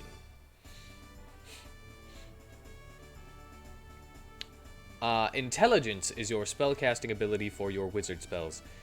Since you learn your spells through study and memorization, you use your intelligence whenever a spell refers to your spellcasting ability. In addition, you use your intelligence modifier when setting the save throw DC for a wizard spell you cast and when making an attack roll with one.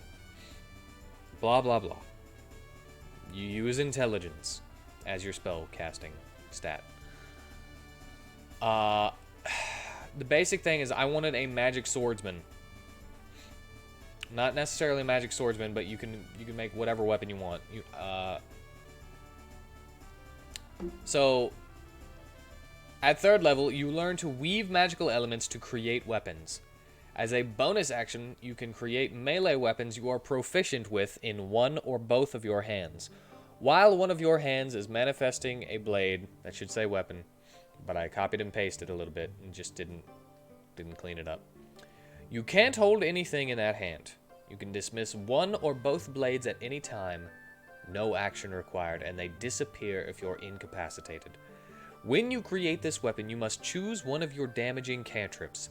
The damage type of the cantrip you chose is the damage type you deal with this weapon on a hit. If you throw the blade as part of an attack, it vanishes immediately after it hits or misses its target. The blade otherwise disappears the instant it leaves your hand. As a bonus action, you can change the damage type to that of another cantrip you know.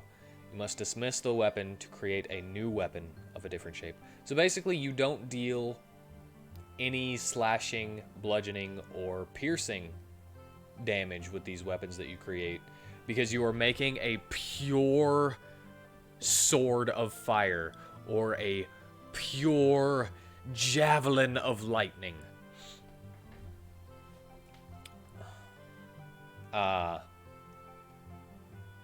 It does, however, do the basic damage of whatever you create. So if you create a long sword, it does 1d8 with one hand, and if you two-hand it, it does 1d10. If you make a spear, I think it's 1d6 of whatever element it is. Adding, of course, your strength or dexterity, depending on if it's a strength-based weapon or if it's a finesse weapon. So that's what you get at 3rd level. At 7th level, once per turn when you take the attack action, you can use your bonus action to deliver a cantrip you know through your weapon on a hit. You can use this feature a number of times equal to your intelligence modifier. You regain all expended uses on a long rest. Now, if it wasn't obvious, what that means is that as a fighter, you're going to get multiple attacks. So, you may only use this once per turn when you take the attack action, so you can't hit all 4 attacks at level 20 and put a cantrip in each one of them.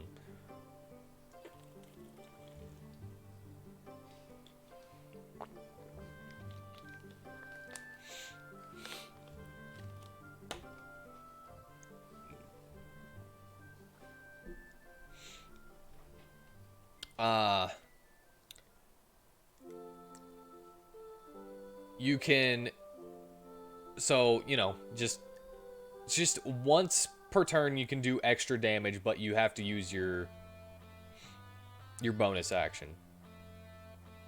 And at 7th level, your cantrips will be doing 2d whatever the damage die is.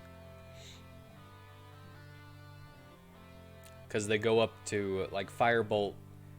Let's use Firebolt as an example. At first level, whenever you know this, it does 1d10. And you would be gaining it at 3rd level. So at 3rd level, still 1d10. At 5th level, it'll be doing 2d10. And you'd be able to add the cantrip to your weapon attack whenever you attack.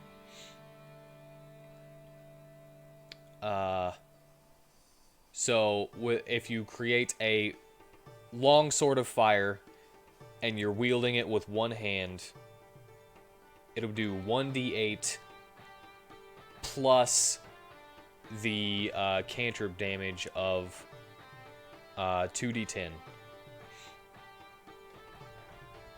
Also plus your strength or dexterity modifier for damage.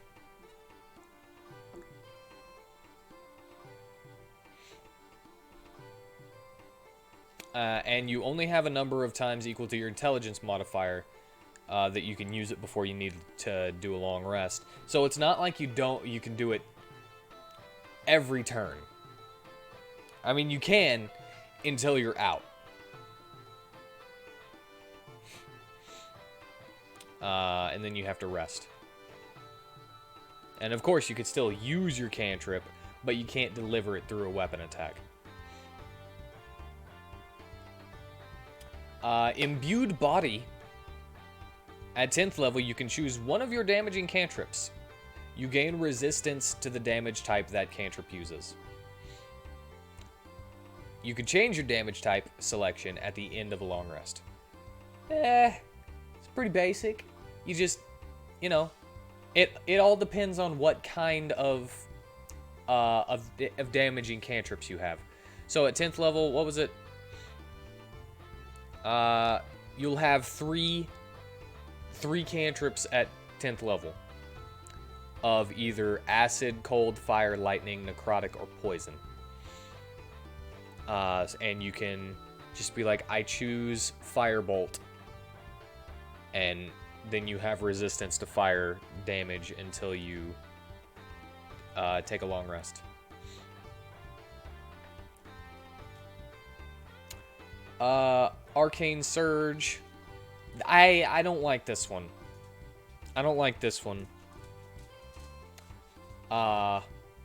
You gain the ability to let loose a burst of energy when you use your action surge. If you use your additional action to attack, your cast form weapon's damage type ignores resistance. Well, it's not that I dislike it. I'm just not sure about it. So, whenever you use your action surge, the weapons that you create from the elements ignore resistance. That's it. It's useful, but it can only be used once per long rest. Until, like, level 18 or level 17 or something like that. Might be level 19 whenever you get that second action surge. Anyway, cast form survival. I also don't really know if I like this one. Starting at 18th level, you can use your powers to save yourself from the brink of certain death. When you are brought to 0 hit points, you can use your second wind as a reaction to stay on your feet. When you use your second wind in this way, your AC increases by an amount equal to your intelligence modifier for 1d4 turns. Once you have used this feature, you can't use it again until you finish a long rest.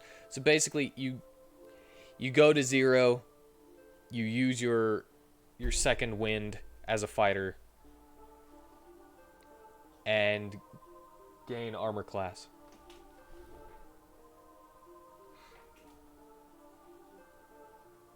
Is he hiding because you're giving him a haircut? Thought he looked less shaggy. He knows you won't come and get him because the camera's on.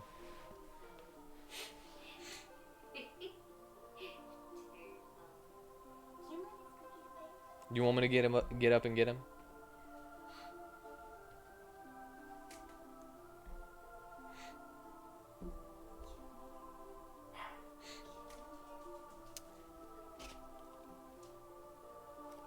So I'm gonna go get some water. I'll be right back.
I also brought a banana to eat sensually on camera.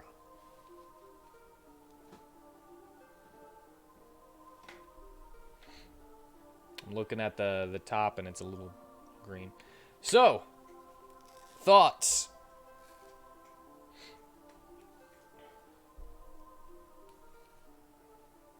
Thoughts on my cast form fighter. I'm thinking about changing how the cast form weapon works, though.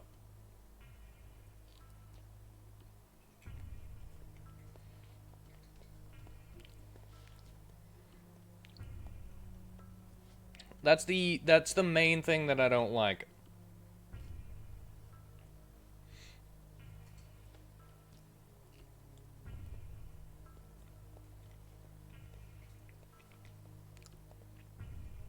Like, you would still learn the cantrips. You just... I don't like how this is written, basically.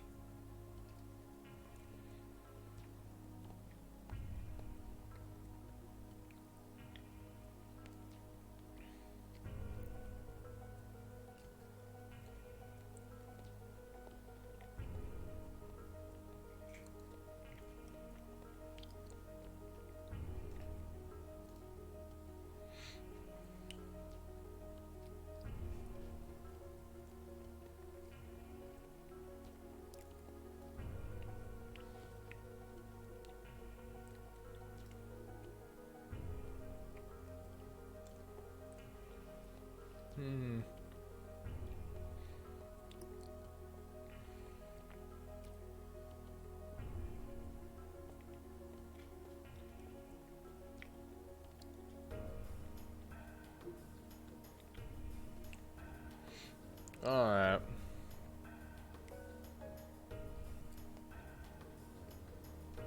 Now I have to get up to go throw this away. Be right back.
So no thoughts. I came back and there are still no thoughts. That's fine.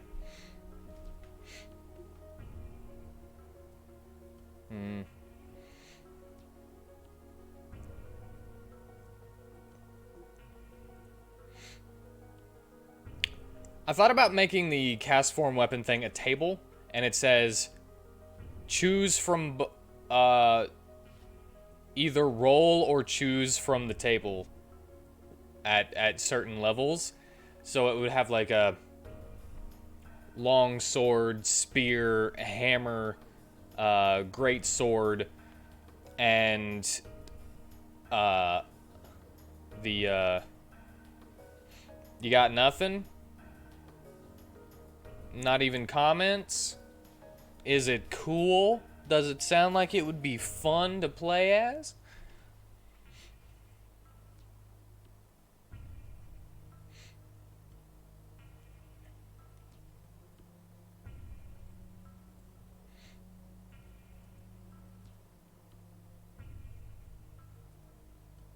So you can either choose or you can roll from a list of things. I don't know. Maybe it's fine. Maybe it's fine the way it is.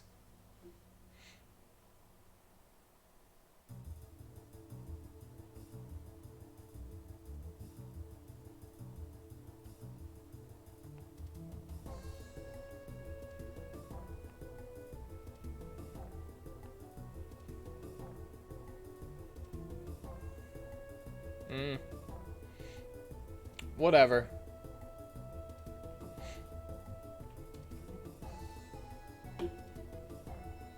I guess it's fine. Alright. Time to make something new. Let's make something new.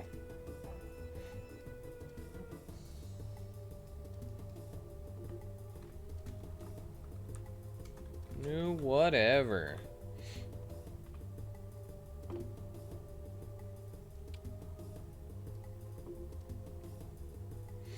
Alright, what do we want to make? Do we want to make an item?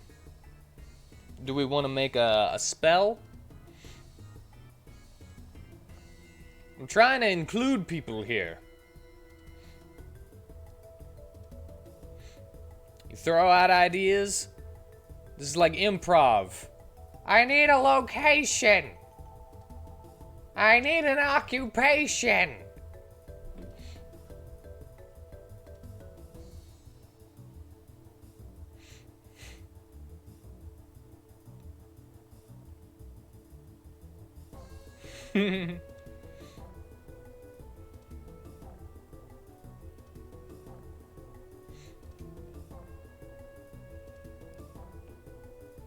Oh, you know what I can do?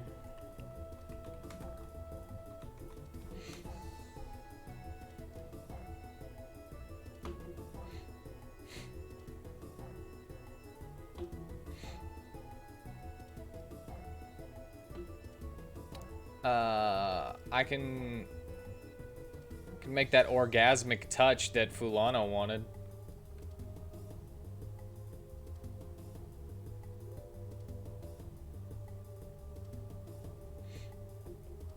You're coming and going.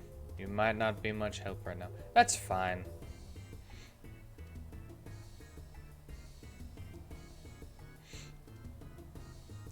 How about some input from the rest of the peanut gallery? That's what I've been waiting for. But this is probably boring. If I would have started with, hey, let's make some new stuff instead of going through the other stuff and asking for opinions, then hey, this might have gone better.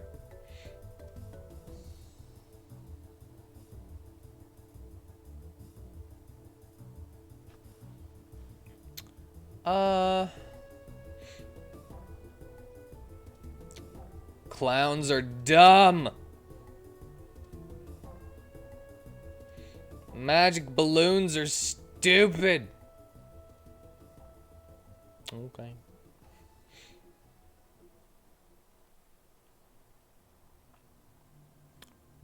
So what do I want to make? Crickets. Oh, I get what you're doing now. I'm basically saying let's make something together, but no, they just want to criticize what I've done. Except for the Plague Bear, where I got a little bit of, ooh, that's cool.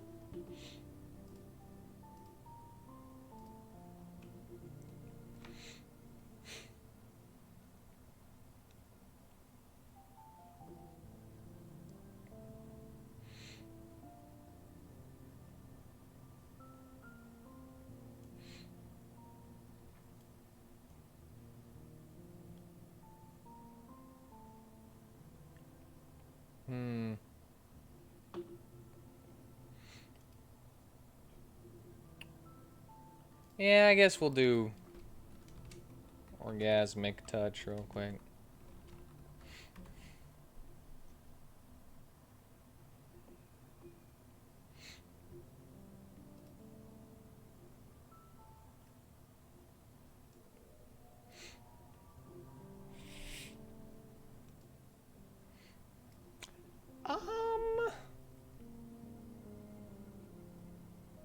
What level should orgasmic touch be?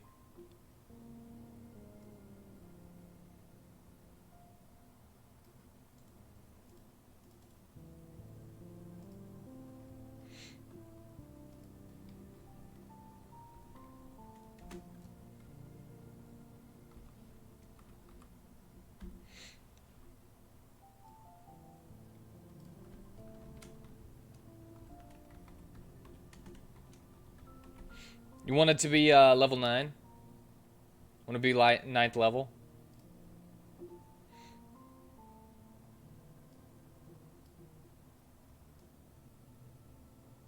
Why is the first part of everything cut off? That doesn't make any sense to me.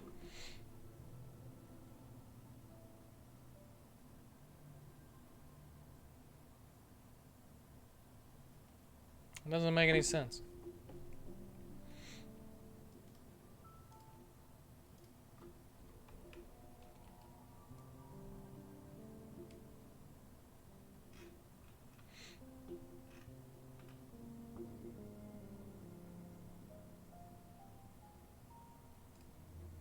Bring that back up.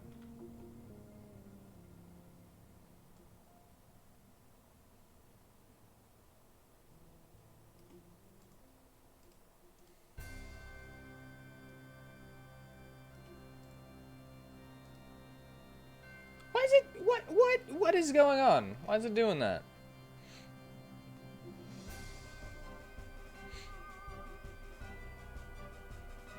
Maybe we need to go to the basement and rattle Lunette's chains. Again, you're not the right person to help with specifics when it comes to D&D. Well, you don't have to. Don't worry about specifics. It's more a joke of should it be the highest level spell because you're giving somebody an orgasm. That's the joke.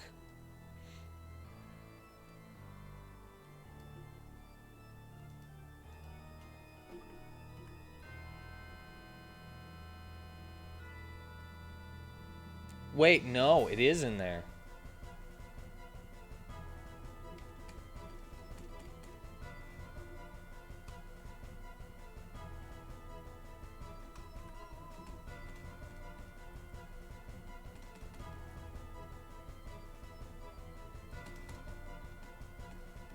Why is it like this?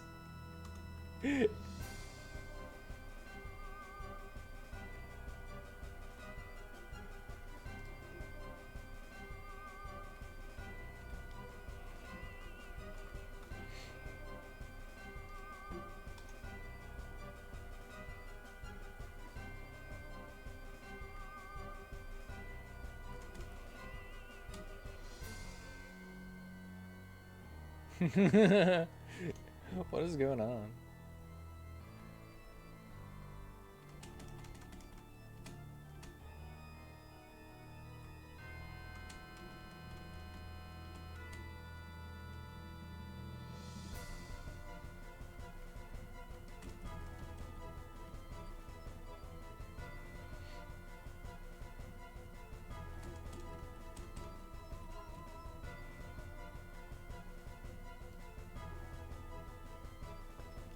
Wait, what if I do that?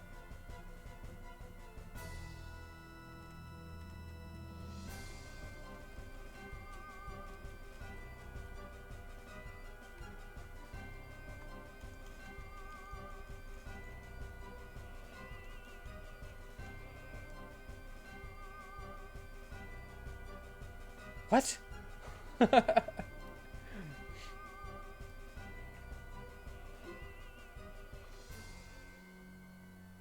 You mean you don't know what level? Well, that's fine.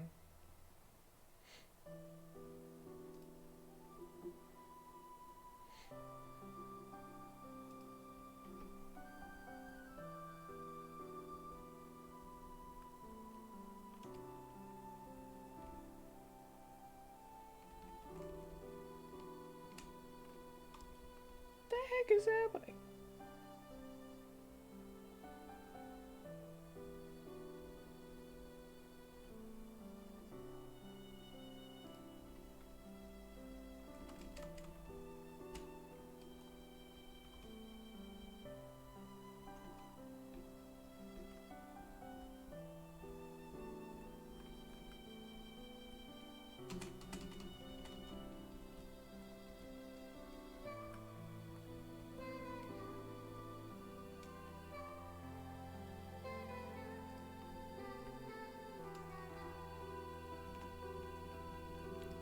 Why is this like this?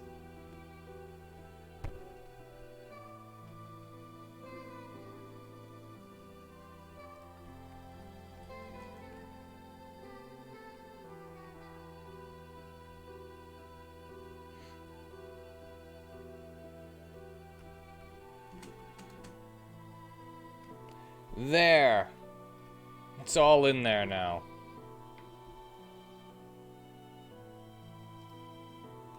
Oh my god. It still looks terrible.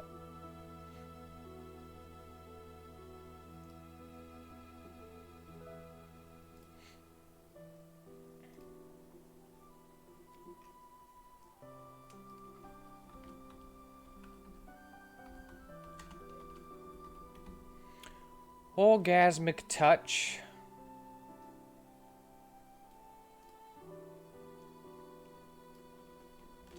Touch.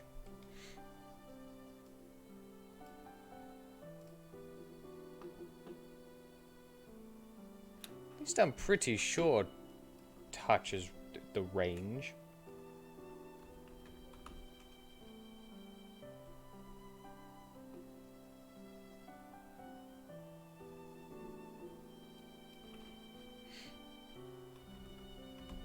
Touch.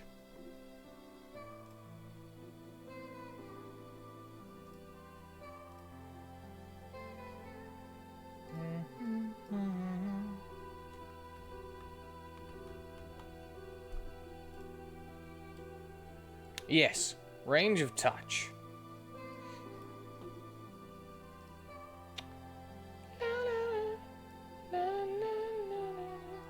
Oh, look at that. It destroyed the thing whenever I saved it.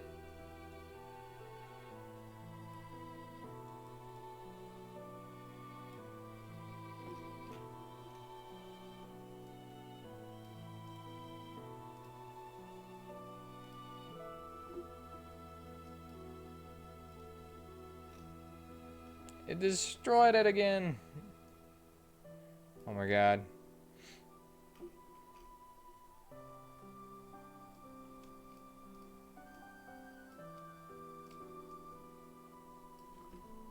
Whatever.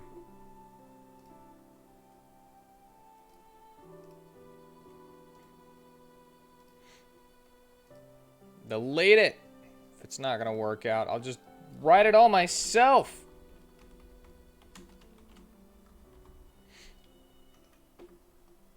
Trying to make it look nice.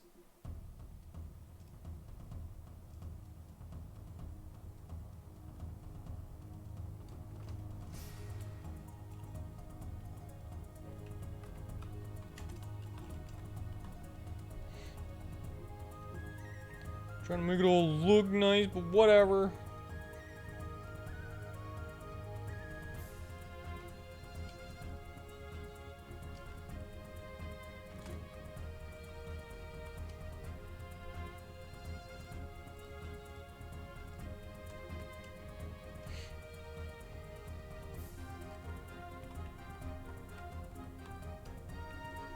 First level enchantment.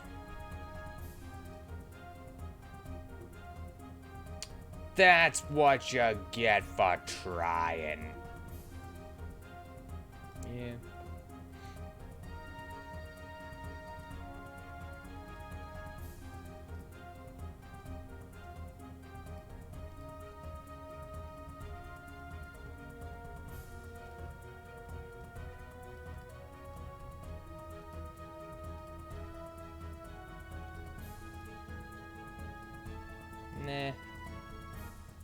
Nah. Nah.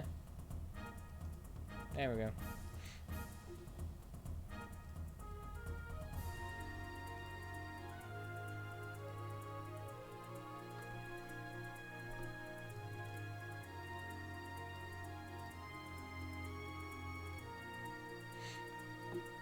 There we go. I still need that charm person.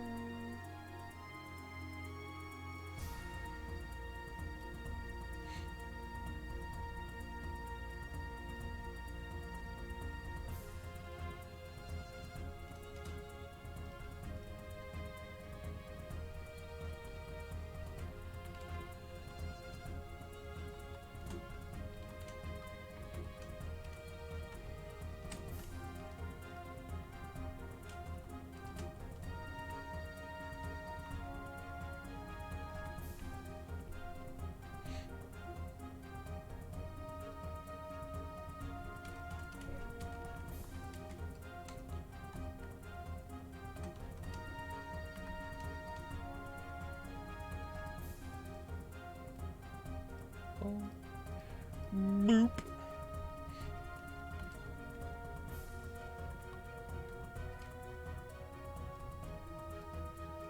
Boop.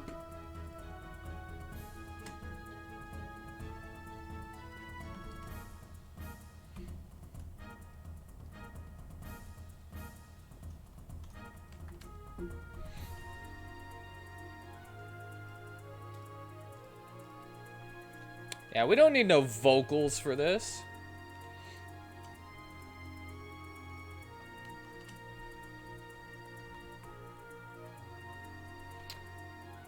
Duration. How long should the orgasm last?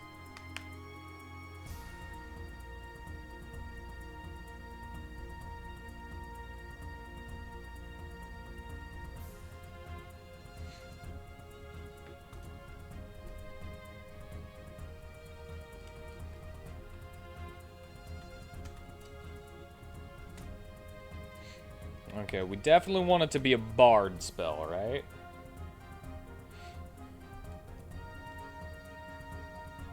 Actually, let's make it bard specific.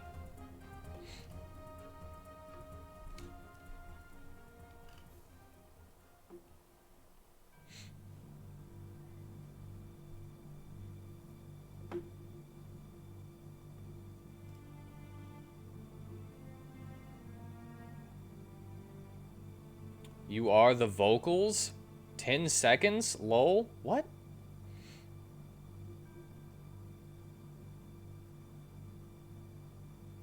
Do what?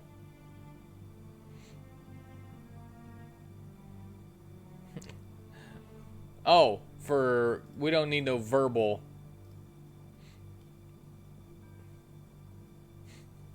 10 seconds, Nah.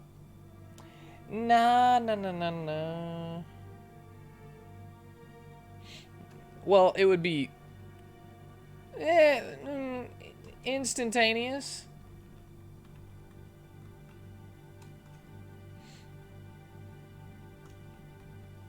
Oh, wait, I just remembered something. I did something wrong in the trap balloons.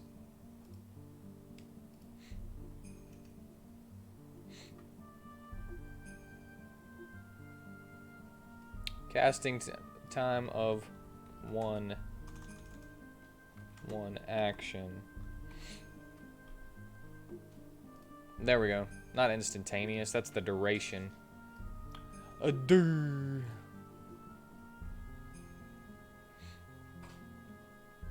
I'd know what you were talking about if I didn't take 2 minutes to look at the chat. I would also know what you were talking about if I didn't have to keep putting the chat window up over this because I only have one screen. Alright?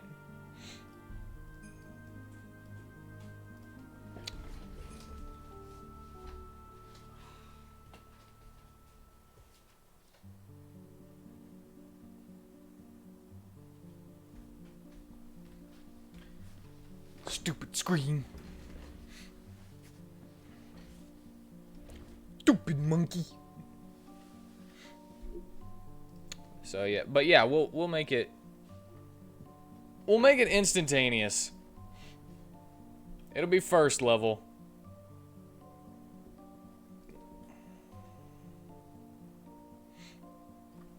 Wish that I could look at the chat and the freaking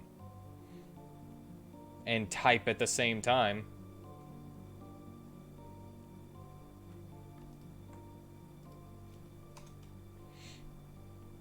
All right.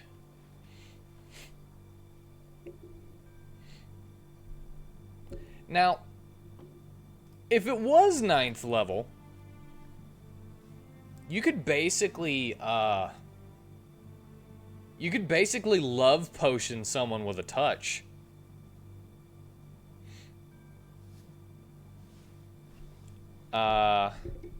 Until you use it on somebody else.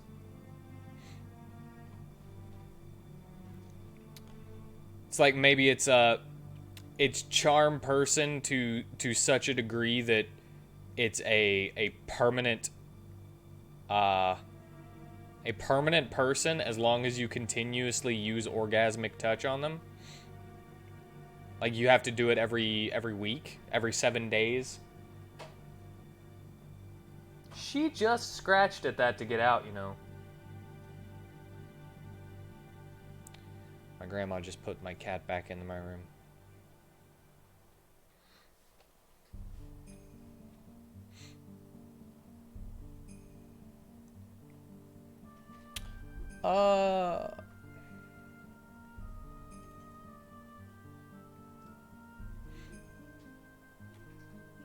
So let us think.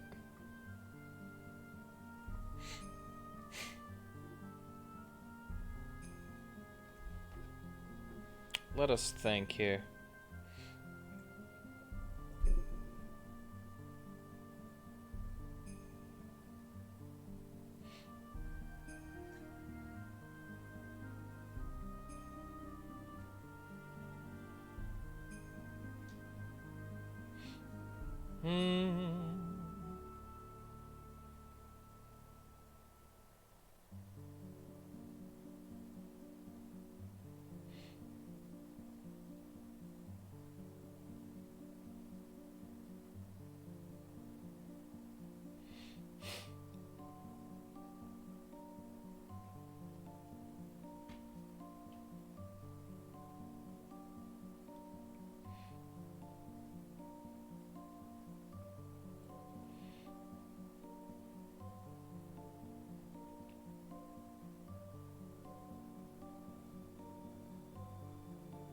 Alright, let us look really quickly.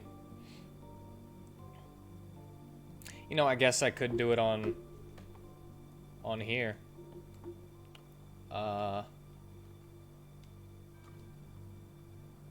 D&D Beyond.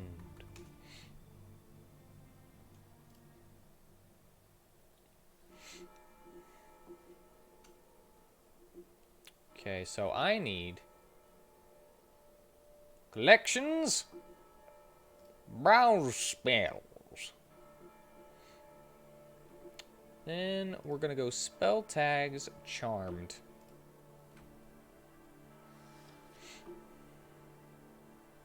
Wait, this is homebrew. I don't want to be in homebrew.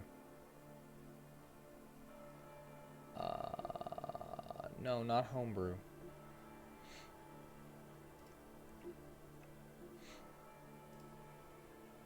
Charmed.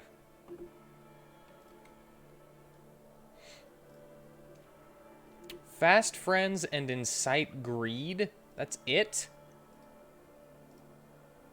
And I can't even look at them. You don't even show me freaking... Charm. Charm monster, charm person. Can't even look at it.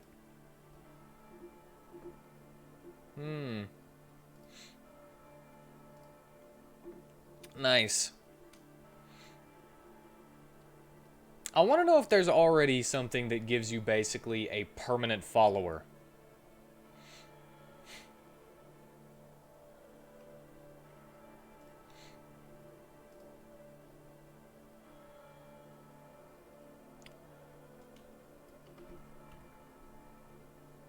Ninth. Ninth level. Ninth level bard only.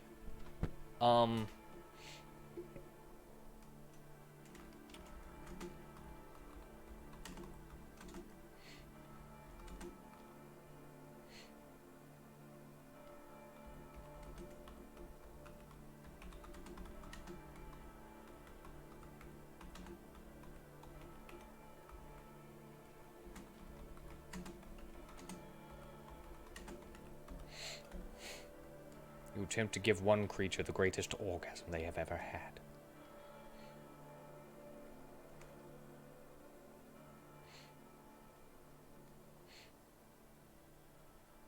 Usually touch spells have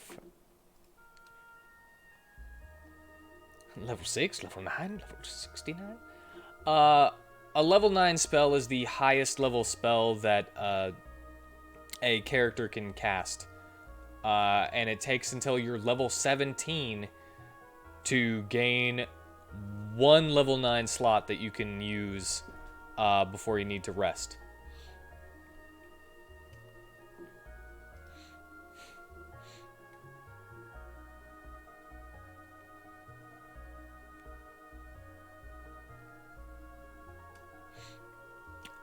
Usually touch spells have spell attack rolls instead of saving throws.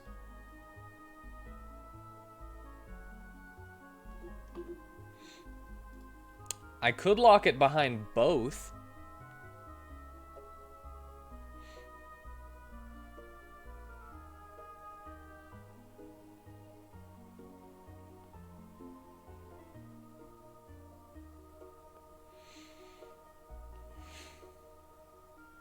Nah.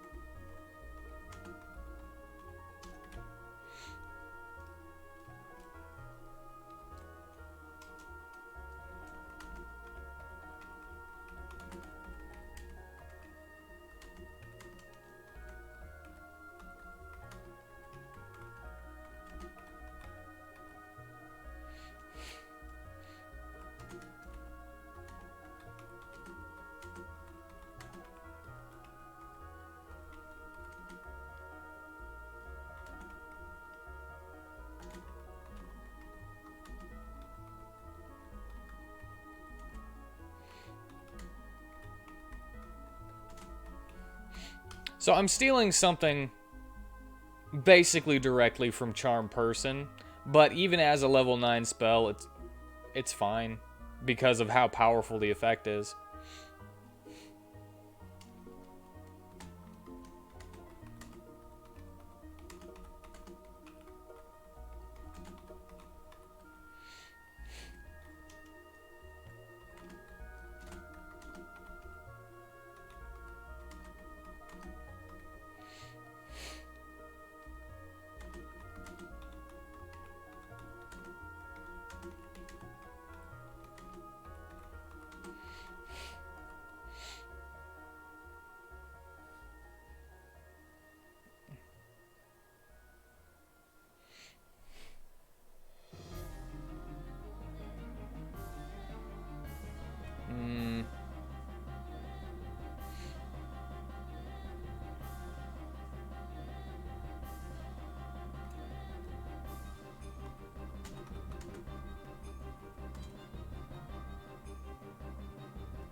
No. Until you.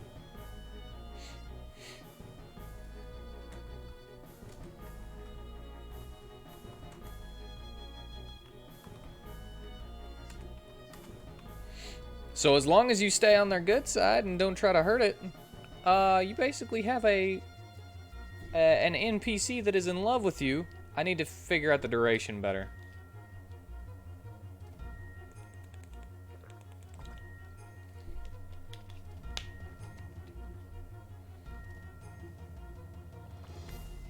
I'm gonna go with the 7 days.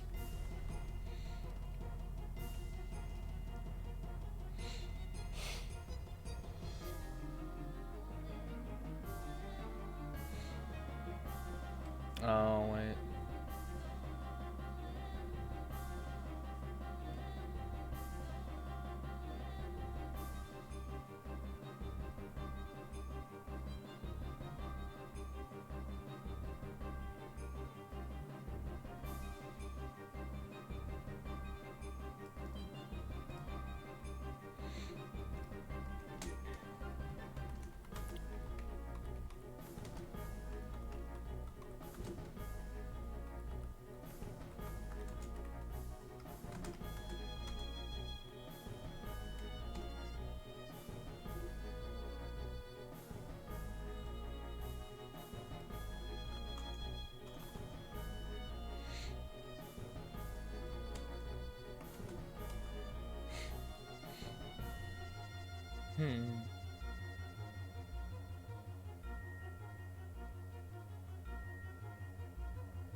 Now, to add a specific thing from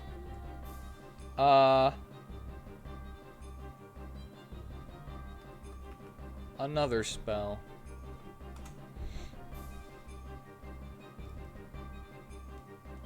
Create undead.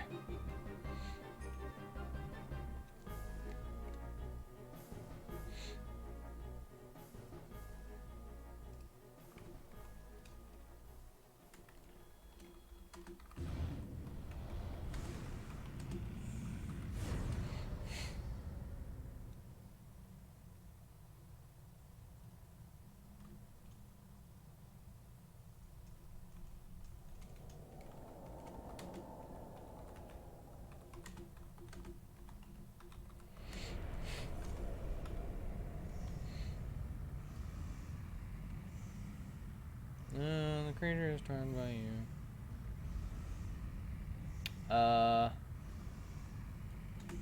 For 7 days.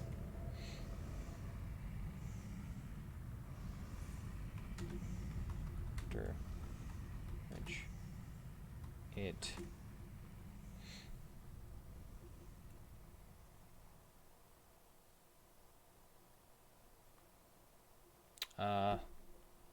hold on.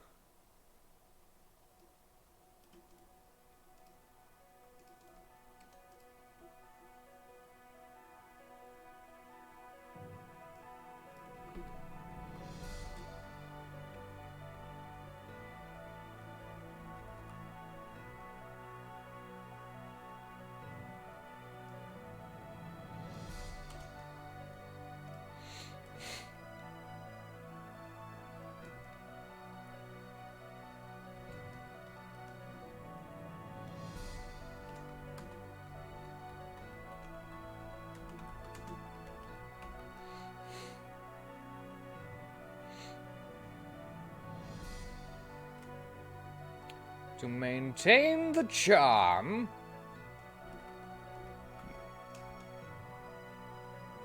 What just happened? To maintain the charm for another 7 days. You must cast this spell on the creature before the current 7 days. 7-day period ends.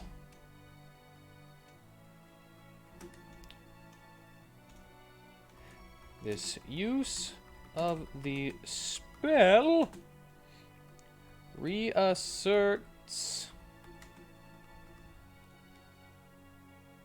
your charm over the creature.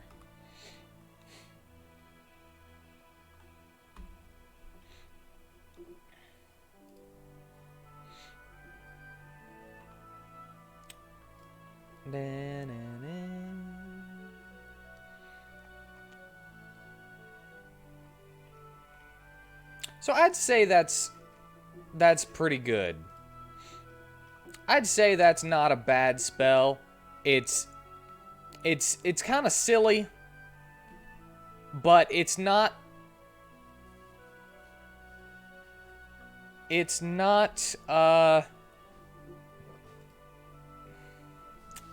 it doesn't seem unbalanced at 9th level.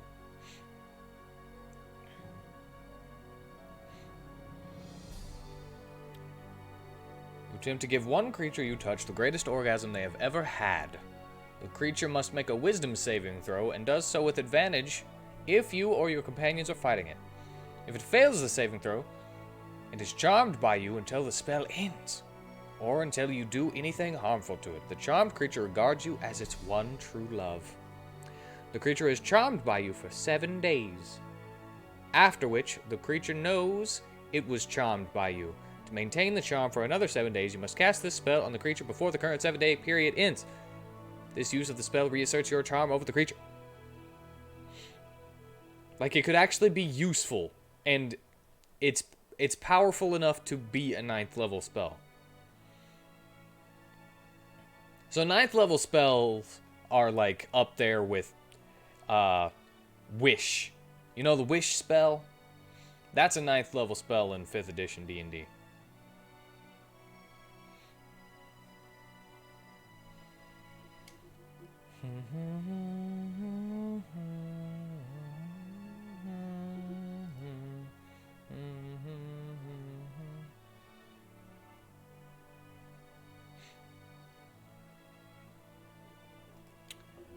Anyway.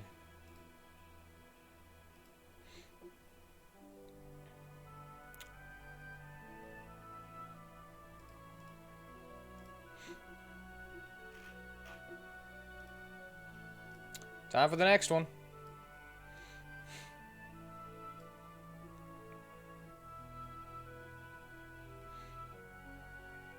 I don't know if it should be bard only, though. Nah, we'll leave it for now.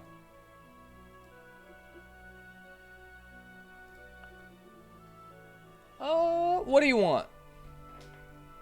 What does anybody want?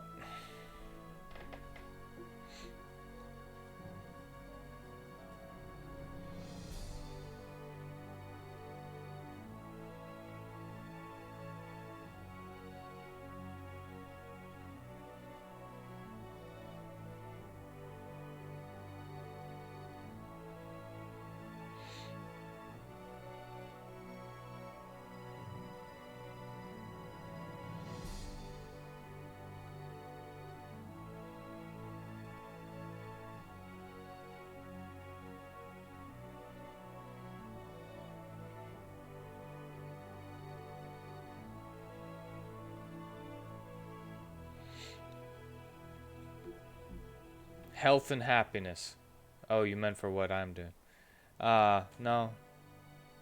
Yeah. I think everybody wants that. Are you trying to get out again?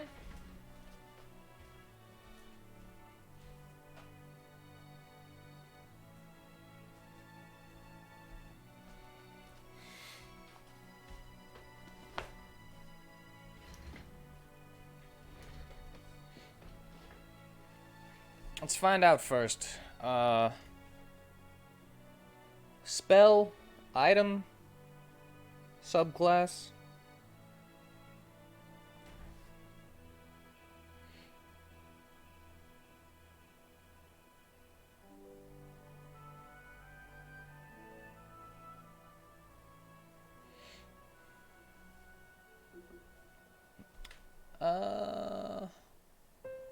Definitely not making an entire class. That's ridiculous.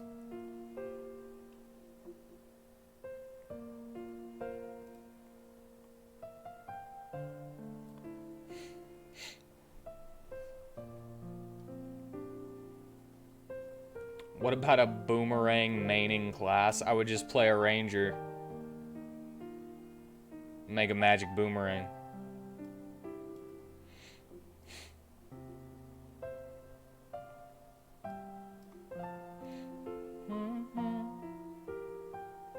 You have to split in about 20 minutes, so something quick. Ah, it won't be quick at all. I'm a slow typer.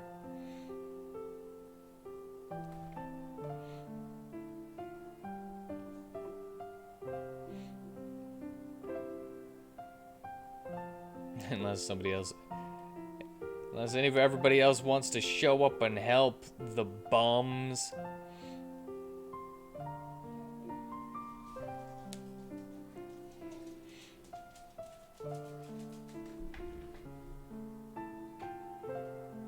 Is he clean? He's clean. Odin is so purdy. Yeah. I'm taking requests. You got any ideas? For what? Homebrew. Spell, item, or subclass. Subclass is, of course, going to take longer because they're bigger, but... Rotten food. So you want to just be able to rot food. It automatically sends rotten food. Like a fireball, it's rotten food ball. Rotten food ball conjuration.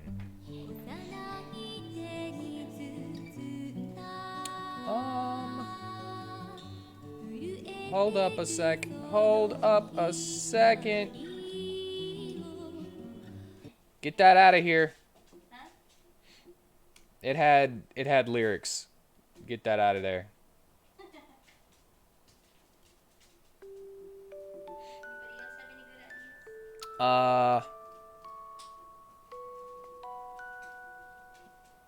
ideas? No.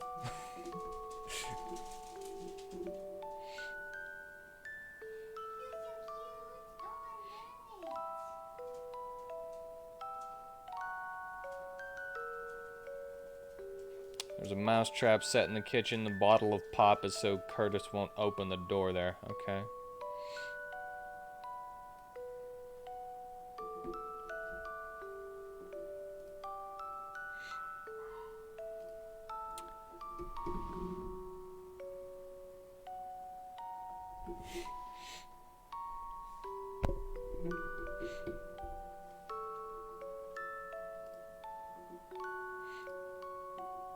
If anybody wants to see what the God of War looks like, I can open him up.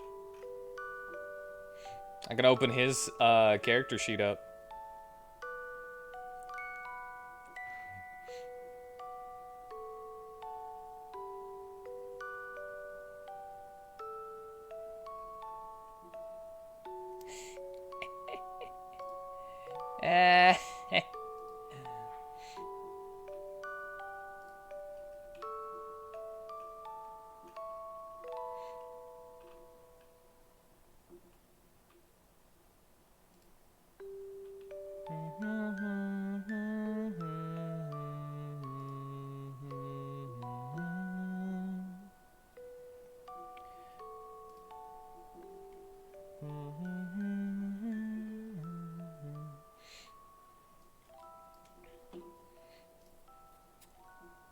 I guess I could make something that is specifically for boomerangs.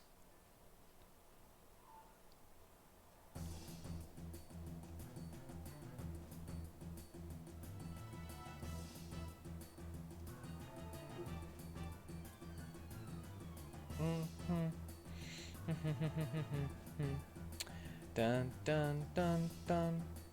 Du, du, du, du, du, du.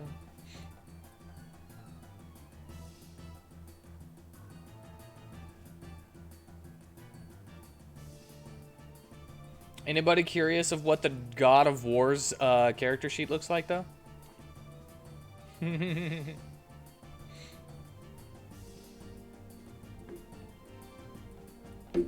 given my typing speed, you're amazed I got a whole novel typed. Well, that's not nice. If I'm on a roll, then I can go a lot faster. But if I'm having a second guess myself on the wording of something to make sure that it's clear, then, you know, does he shout "boy" a lot? No, not this one. His name is Dremagor. I made up my own pantheon.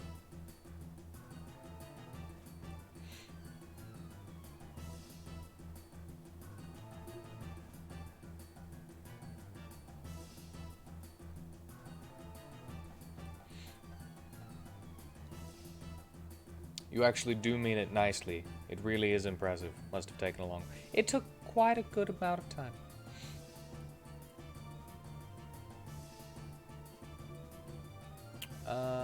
But yeah, I can type faster whenever I'm, like, really feeling the groove. So when's the sequel? I don't know. Whenever I self-publish the other one. But I need the money to do that. Because I gotta go print copies. And then, set up a book signing at a Books A Million or something. And act like I'm more important than I actually am. So that people buy it. And I can sign the books with my terrible signature. Yeah. Because I gotta fake it, and then they buy the books. Because they think that I'm more important than I am. Because, oh, look, he's doing a book signing. It's like I'm about as ready for bed as you are. No. I'm always ready for bed. Which means I'm never ready for bed.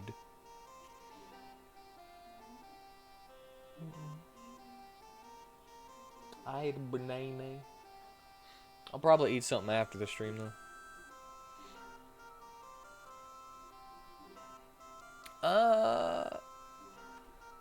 So, could...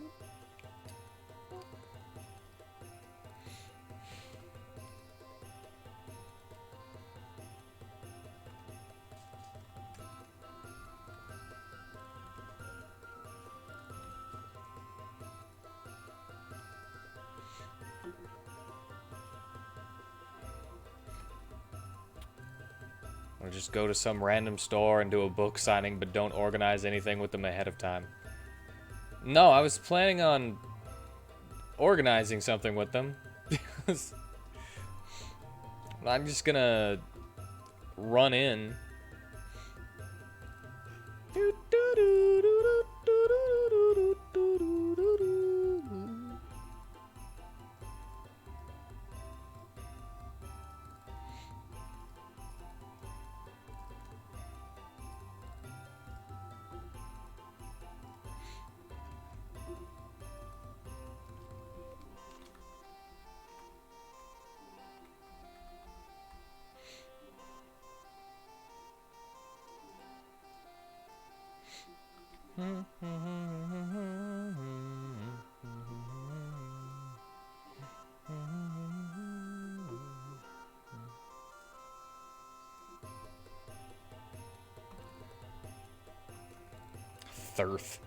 Third.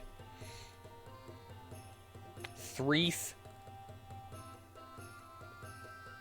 Third level conjuration.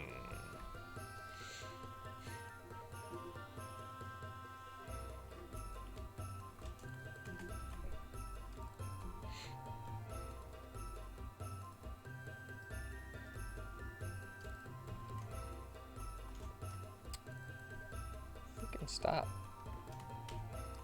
freaking stop.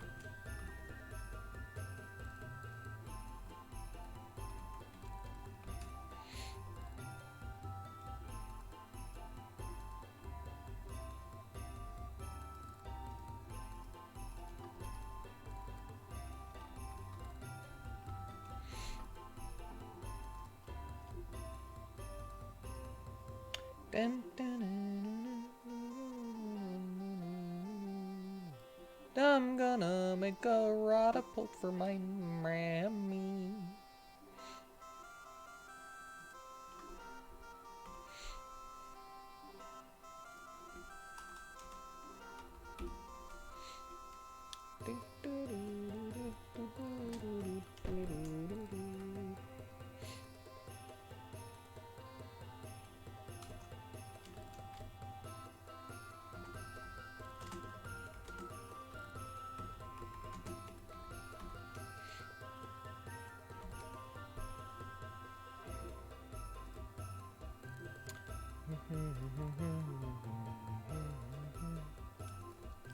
Instantaneous. Instantaneous.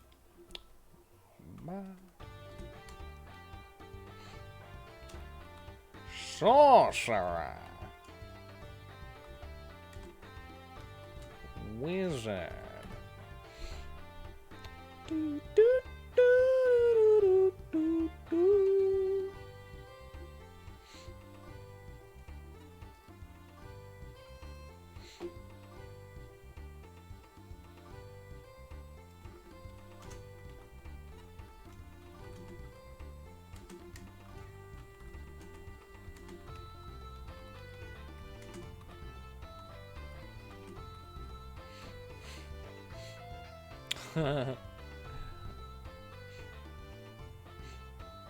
I don't know why.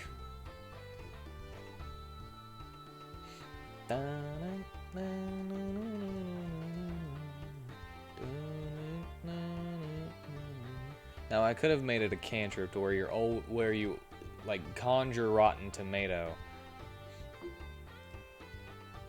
And doesn't actually do any damage. Maybe like 1d4 damage or something. I don't know. Conjure up a ball of magically rotten food.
This is basically a reflavor of Fireball.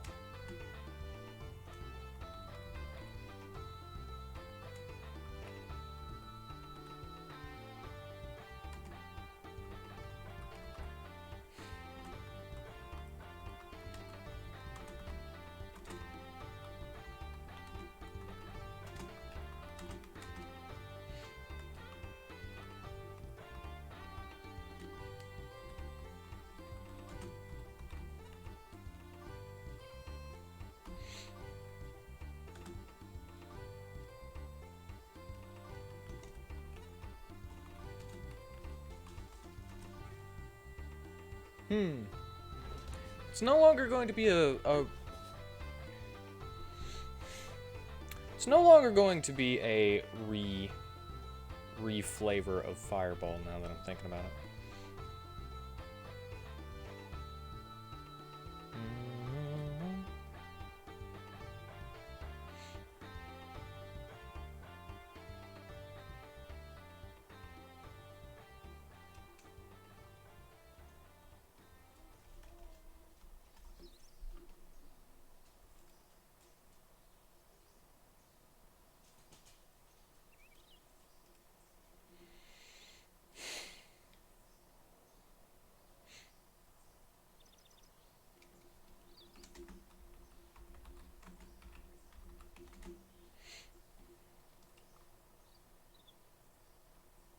8d6 is pretty strong, but that's just... It's strong just because Fireball is a legacy spell. So we'll go with a different damage. I mean, it's going to do poison damage, so...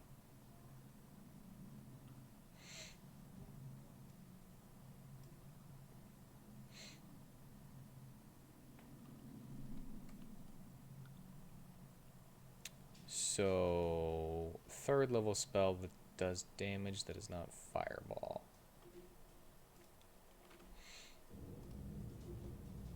I don't know. I'll just say, it's a 1d6. It's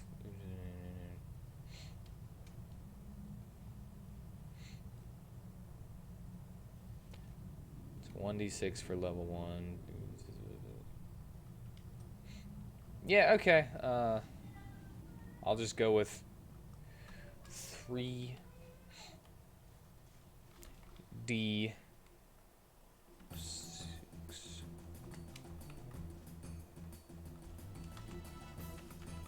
poison damage on a failed save and is covered in a stinky layer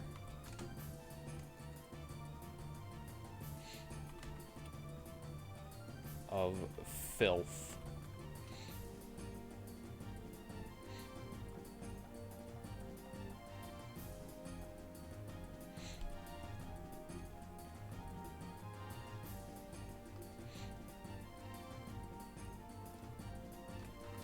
On the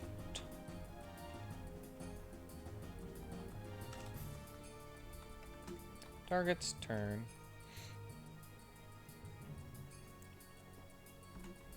they must make a Constitution saving throw.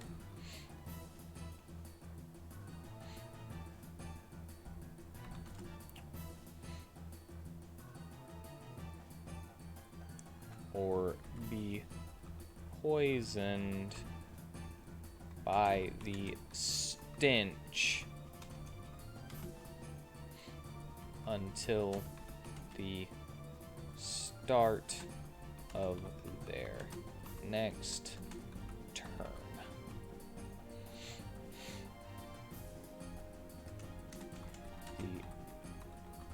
It must make this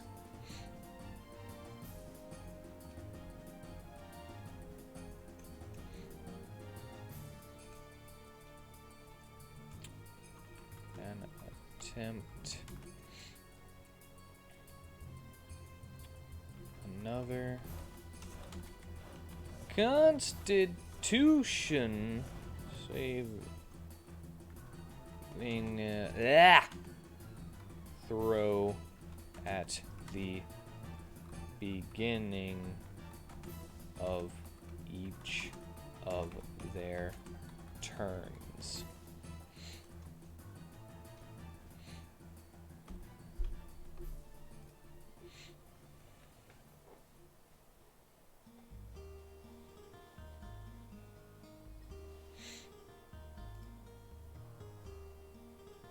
I really like using that stench feature.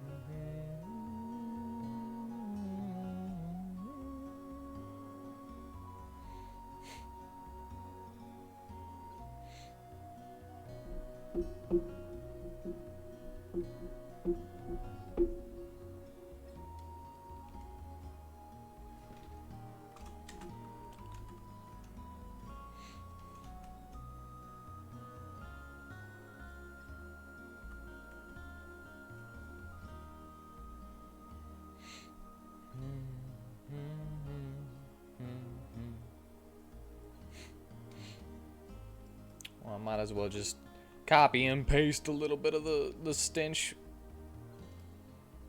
stuff. That way I don't have to worry about it. Not really copy and paste because it's in a different format, so it's gonna look bad.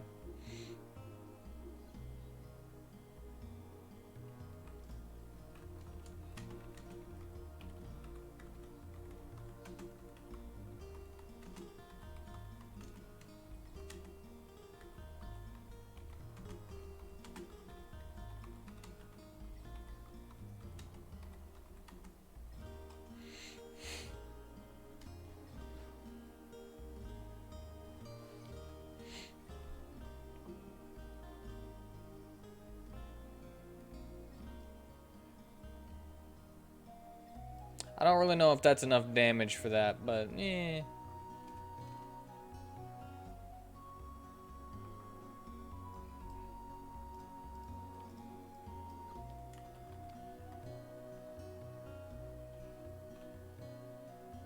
What's this? Is this 3?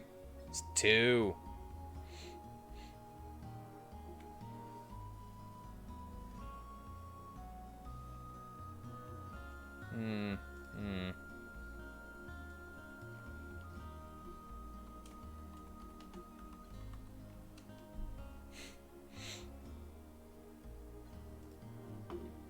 Alright, either way.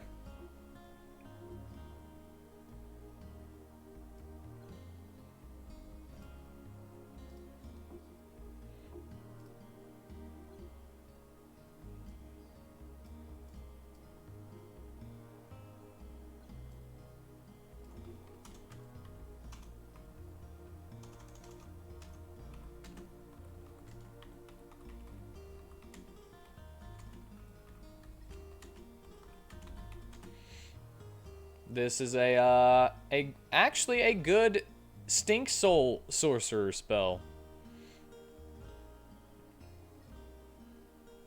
It's basically ranged stench.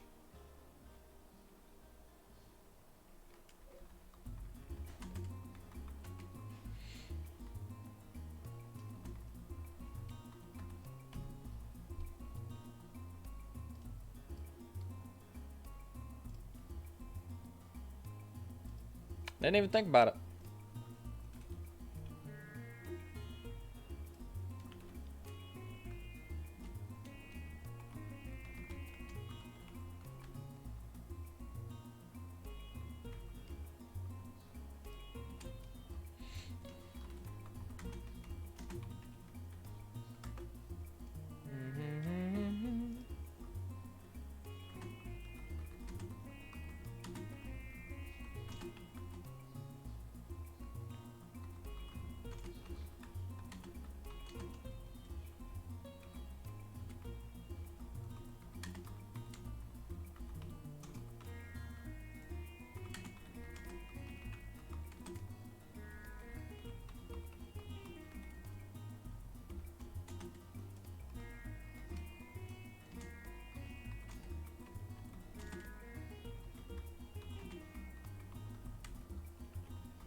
There we go. I'm gonna go with 46. 46 poison. There we go. We got Rotapult.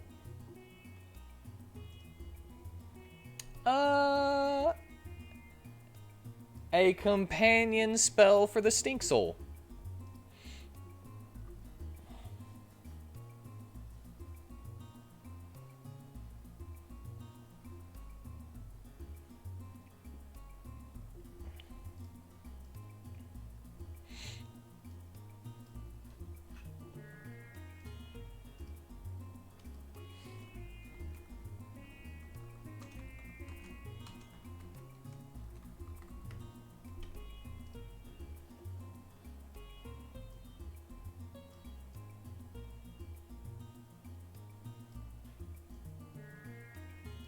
Okay, we have created 2 spells. Rotapult and Orgasmic Touch. Isn't that nice?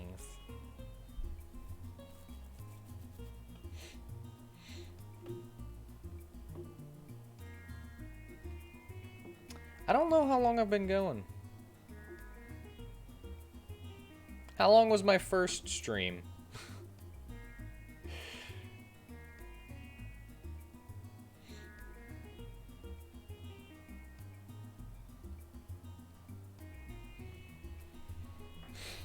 Dun, dun, dun, dun, dun, dun.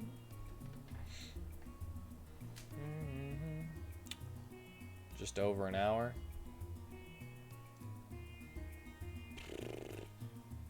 So I've been doing this for about 5 hours, you think?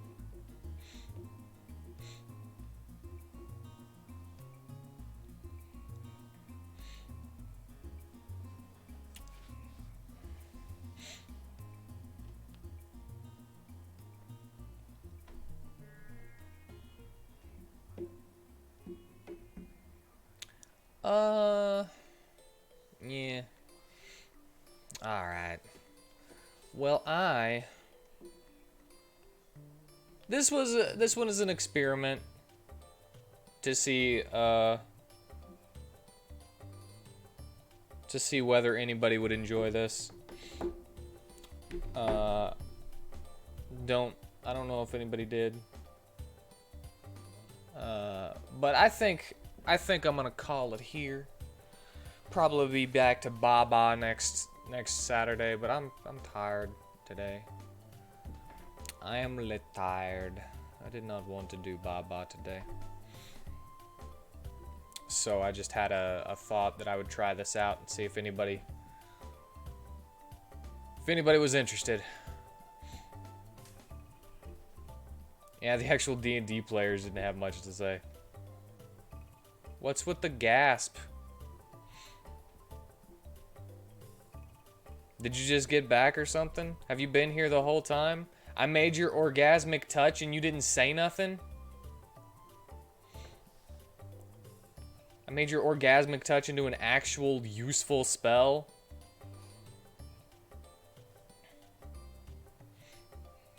You're the one who wanted that.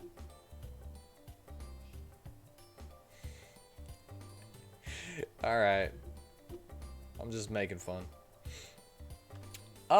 Yeah. So, if people are interested, we can do this again on a day where I'm too tired to play a game. Maybe I should have put this in like just talking or something instead of the D&D category. I don't know. Doing a vanilla run of DST, which is hard. Oh. Well, I hope you're having fun at very least. Anyway, point is, that will be it for today.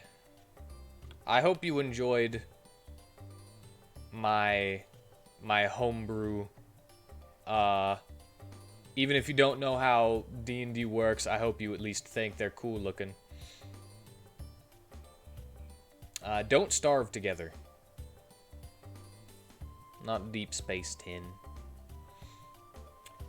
But yeah, even if you don't know anything about D&D 5th edition, I hope you at least thought the homebrew ideas were cool and enjoyed listening to me talk about them and overly explain the how good they could be. I kind of fanboyed a little bit about the plague bearer sorcerer,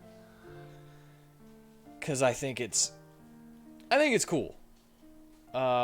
If it wasn't made by me, I'd still think it was cool and want to play one. But anyway, I thank you for joining me.